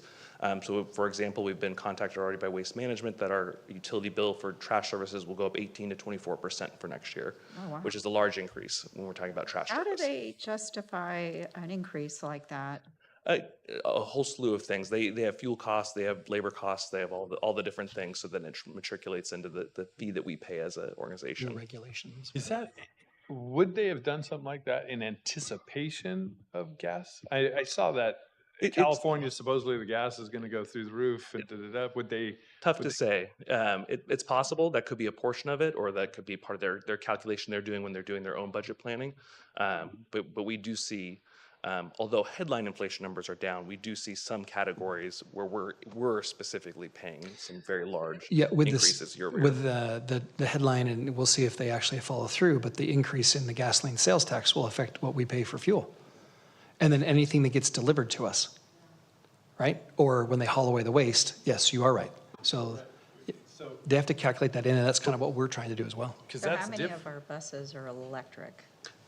We have some that are fuel, we have diesel, we have a few That way diesel, they'll and we have go gas. Okay. So, and just so, because you know better than I would, like, I pay attention to other things. But there was one news story was about these refineries, and there was anticipation of gas. But then the gas tax, you're right, was that per gallon? 63 cents per gallon? I think the way they factored it's per gallon. Yeah, it's a big. It's significant. Right. Very significant. For all that of us. explains it. Yeah, for all of us, including the garbage trucks. Which are highly reliant on that for their services as well, right? So. Perfect. Yeah, and so we do try to have those proactive meetings and try to negotiate a little bit, but a lot of times we're getting a service from a vendor just like everybody else. Some we do have room to negotiate, some we have room to adjust. When it comes to things like insurance, we can look at different deductibles and different maintenance factors and that kind of stuff. But some things we're just subject to, that's the price it is, and we can go out to competitive bid, but we're paying the same market price that most other people are paying. Out here, no. It's Waste Management's got the, yep. But, the district has some electric buses. Why doesn't Waste Management, as they replace vehicles, look at electric? Because it would save, yeah. And I don't know if it's purely a gas charge for them, that is the cost increase we're seeing, so. Yeah. And it could be all kinds of things that could, for them. So those cost increase will continue to weigh on the district. The budget does not, the state's budget is not predicated on any type of recession scenario, and I would like to point out that this year in particular, we still don't really know the state budget impacts from some major events like the wildfires, tariffs and the tariff volume changes we're seeing in Long Beach, and then changes to Department of Education. So there's some big things that are not really factored in. It's kind of the state is budgeted kind of as if status quo, when we know there's some major things that are impacting at the state level, different economic activity in the state. Shifting over to the local budget, so we have some revenue adjustments for us, things that have changed really since the last time we presented our projection of the budget. Our COLAs now, in the budget that we built, we projected a 2.43% COLA, a 3.52, and a 3.63. Right after we had this document prepared and presented, some updated numbers came out. So they're a little bit lower, so we'll make those adjustments in that 45-day revise to factor that. One of the other rates that came out right after we had prepared the budget was the CalPERS actual rate. It came in a little bit lower. The net effect of those, the CalPERS rate, which lowers our expenses, and the revenue COLAs being a little bit lower, almost are a complete wash at about $300,000 total for the district. So they end up washing out. So our net change of fund balance, because of those adjustments, should be pretty close. So our COLA is 2.43% for this coming year? Those are the numbers we figured when we did our projection. The actual COLA is 2.3%. So we'll have to make that. We'll have to make that adjustment from 2.43 to 2.3. 2.3. On the revenue side, one more thing, we have the expiration of some of our funding projections just based on our attendance trends. So we'll have to see what happens in August when enrollment actually shows up, when we see the whites of the eyes. On the expenditure side, we've incorporated any board-approved salary agreements. We are unsettled for the future year, so there's no salary increase projected in for next year, as we remain at the table with our labor partners. We have our staffing updated to reflect our projected enrollment and our program needs, so we've made some adjustments in staffing and some reductions where we can. And then the other thing that is not included is if we have any future textbook adoptions. Those aren't built into any of our projections that are presented in the budget this evening.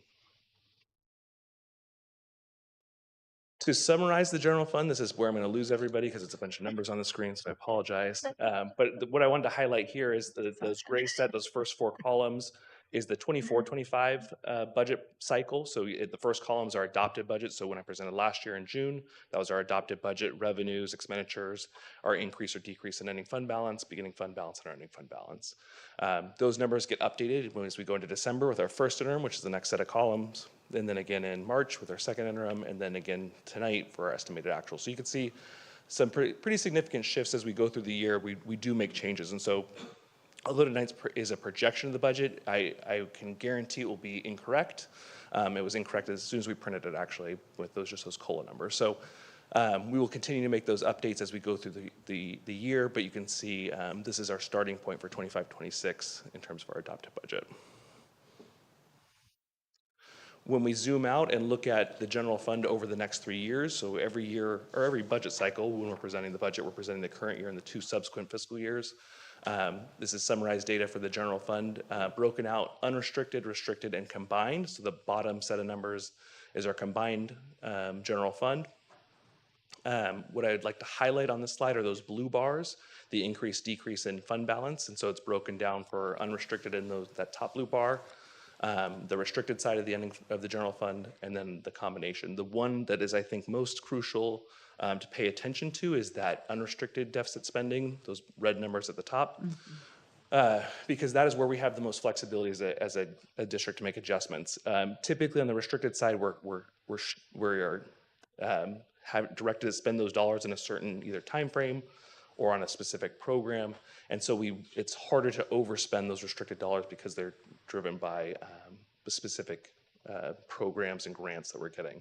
On the unrestricted, that's where all the other things like our waste management bill and our insurance bills, that falls under there. So we really need to strive to make sure we keep a balanced, unrestricted deficit spending number. So you can see we've, in our past projections, this number was much higher. We've done some significant work to get this number lower. And we still got a ways to go to get a balanced budget for the district going forward. We have plenty of time and runway. I talk about runway a lot of time with our ending fund balance to sustain some deficit spending over time to make those adjustments. But we do have some deficit spending on the unrestricted side of the budget projected for the current year and the 2 subsequent fiscal years.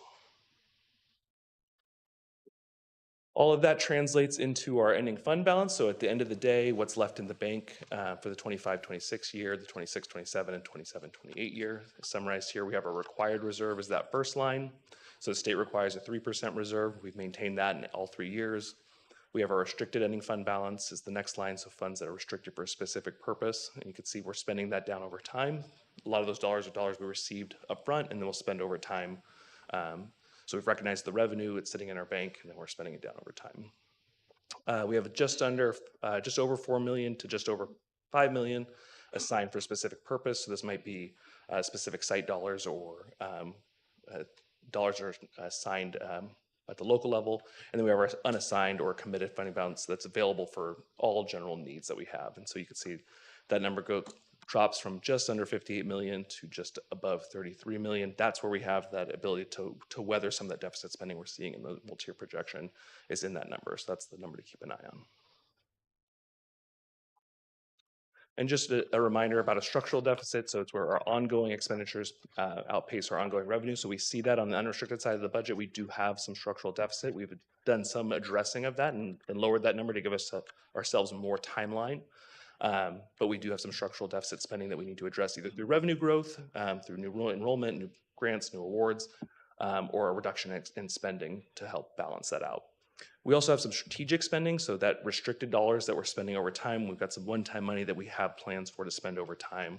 And then again, as we go through the process of right-sizing the district's budget and getting that structural deficit in check, one-time savings extend our runway, but they don't solve the structural deficit. So when we save money in a year, there's expenditures that didn't happen. That's fantastic, but if we plan to do it the next year, that's still a part of that structural deficit problem, but by not spending it in the one time, we do save and build up that bank account balance to have room. So with all that, to summarize the giant budget book that you guys saw in the presentation, all the details are in there, but in summary, the 25-26 budget reflects the district's priorities and includes the necessary expenditures to support the goals and actions that are included in the district's LCAP that was adopted tonight, and so that's what's presented for you this evening. Any other questions, comments, or excitements needed from the budget office? I was on a meeting dates with kind of like give feedback. Someone mentioned a zero-based budget for their district. Is that feasible? It's a good, I think it's a good thought process. A zero-based budget means you start over and pretend like nothing ever existed and you're building from from literally ground zero to build your school district. With a $350 million budget and contracted agreements with our labor partners and some other things, I think it's more of a good thought process to look at things where you do have the ability to start over and build things down or break things down.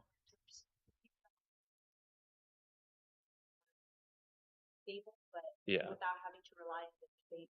I mean, there's things we have in our contracted agreements with our labor partners we wouldn't be able to get rid of even if we decided on a zero-based budget scenario that they weren't the best priority for us at the moment. That we were obligated to that through our contracts sometimes. So I think it's a really good thought process and it's a good exercise. And I would say those are a lot of the conversations we have here internally in senior management about where we can look at reducing. And that is kind of the mindset we bring of how do we prioritize? Because I think in terms of the budget, it's all about priorities. We have a $350 million general fund budget. So like I always say, we can do anything. We just can't do everything. And so it's, what are the priorities? Yes. So where does it fall on the priority list and what's coming off the table for adding something on to do instead? So. We're going to get a cardboard cutout of James with that little quote call out. That Yeah, way, when some he's jobs will not be taken here, by AI. Mine will be taken by a cardboard cutoff that just says we can do anything. We can't do everything. How do we know you're real and not AI? All right. Anything else? Thank you. All right. Thank you, guys. Thank you.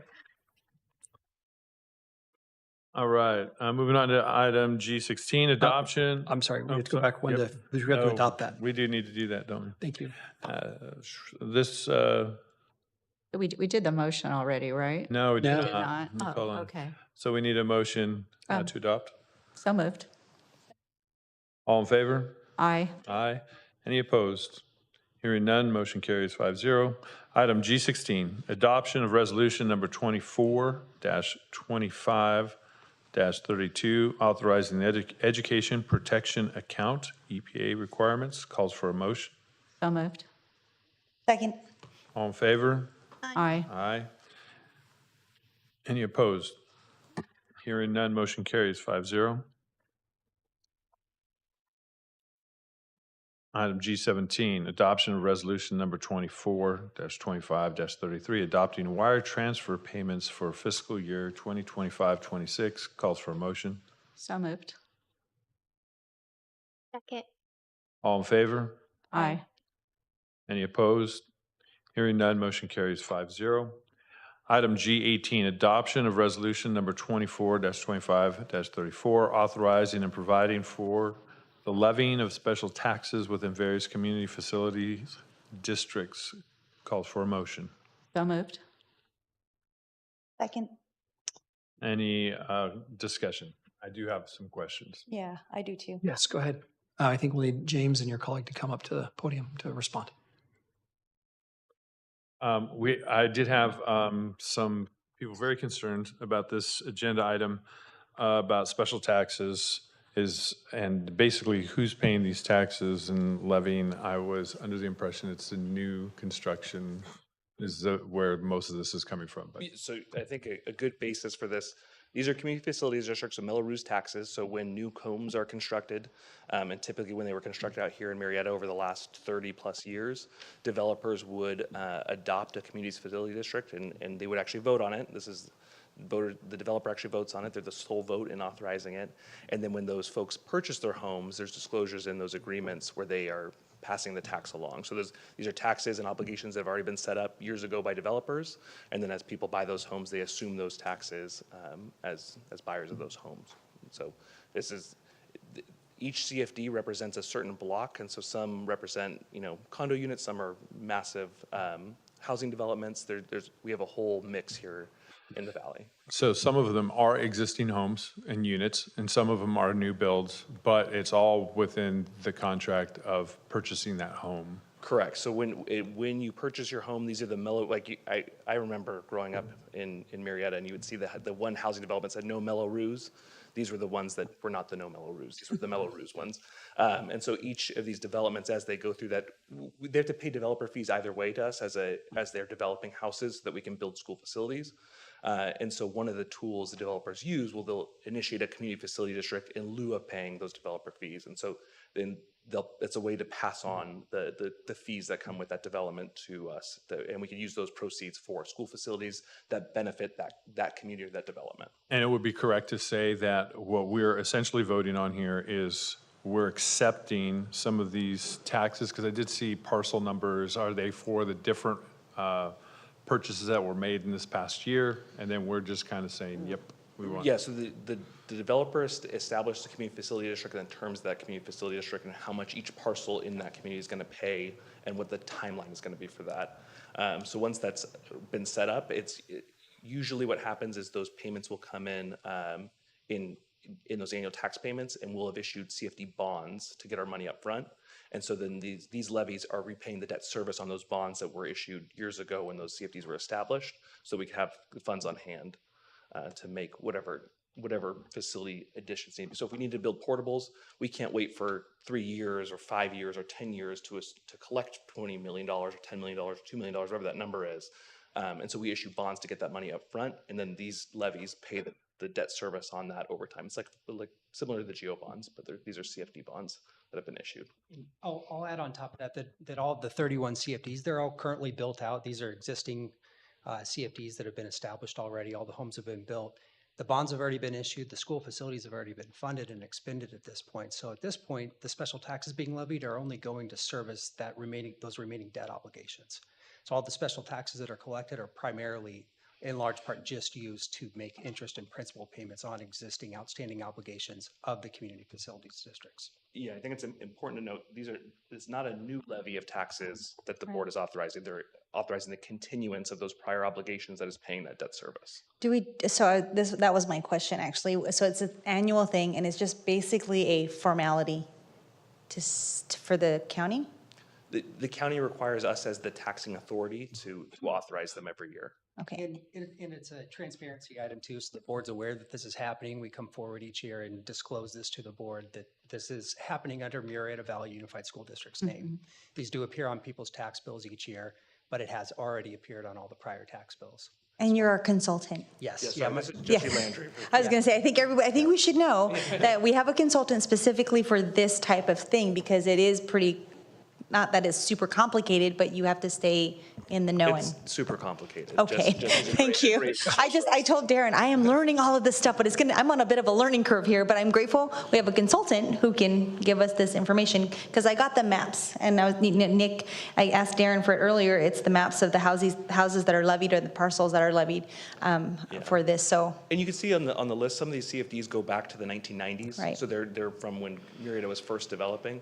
I think the last time we were looking at this, over the next 10 or 15 years, a good chunk of them will start fully maturing, so the debt will be fully repaid, and the agreement of that community facility district will have expired. So they will run their entire course, and those will fall off people's tax bills, which is a good thing. And that's actually, this year is the first one to be terminated. This will be the last year of tax on CFD 90-1, the first CFD that the. Wow, you should make that a public service announcement. Okay, thank you guys so much. Thank you. Appreciate that. All right, so we got our motion in a second. All in favor? Aye. Aye. Any opposed? Hearing none, motion carries 5-0. Item G19, review of associated student body financial reports for the quarter ended March 31st, 2025. The board received this report for review. Item G20, approval of renew the contract with Papa John's and Domino's Pizza for providing fresh pizza for the 2025-26 school year. Calls for a motion. So moved. Second. All in favor? Aye. Aye. Any opposed? Hearing none, motion carries 5-0. Item G21, approval to renew contract with Pickup Sticks for providing fresh chicken and rice entrees for the 2025-26 school year. Calls for a motion. So moved. Second. All in favor? Aye. Aye. Any opposed? Hearing none, motion carries 5-0. Item G22, approval to award contract with individual food service for paper goods and supplies for the 2025-26 school year. Calls for a motion. So moved. Second. All in favor? Aye. Aye. Any opposed? Hearing none, motion carries 5-0.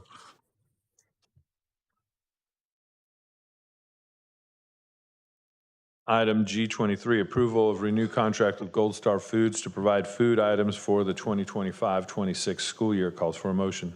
So moved. Second. All in favor? Aye. Any opposed? Hearing none, motion carries. I call for a motion to adjourn the Board of Education meeting at 7:36 p.m. Can So I make, moved. can I make a comment first? I forgot to say this in the board report, and I don't want to not say this because I'll forget by August. I was so impressed at the Vista graduation with Faith. Faith, you have been in the administrative office for a number of years now, right? And so, you know, about 800 kids graduated, 400 on one side, 400 on the other. You and I were on the same side. And so the number of seniors whose faces absolutely lit up with joy when they saw you, to me said that you have made a lasting impact on these kids' lives. I mean, they were overjoyed when they saw you. The number of kids that I saw with excitement, their faces lit up, a lot of them ran over and they hugged you.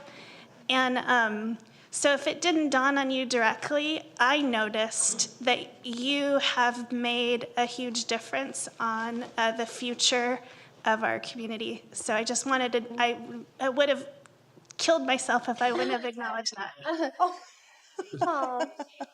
And Faith, would you mind sharing with us how that would be? Because otherwise, I'm left with the impression you spend way too much time at Vista Murrieta High School. It's because all those kids, I was their elementary principal, so imagine getting up on stage and getting to hug your elementary principal. And what school was that at? At Lisa J. Mail. That's amazing. That's wonderful. Yeah. Yeah, Well- it really, it was very special to be able to be on stage, like you said, yeah, to have that moment with the kids. So thank you, Yvonne. I appreciate that. Well, that's great. Way to end on a positive. I like it. Yes.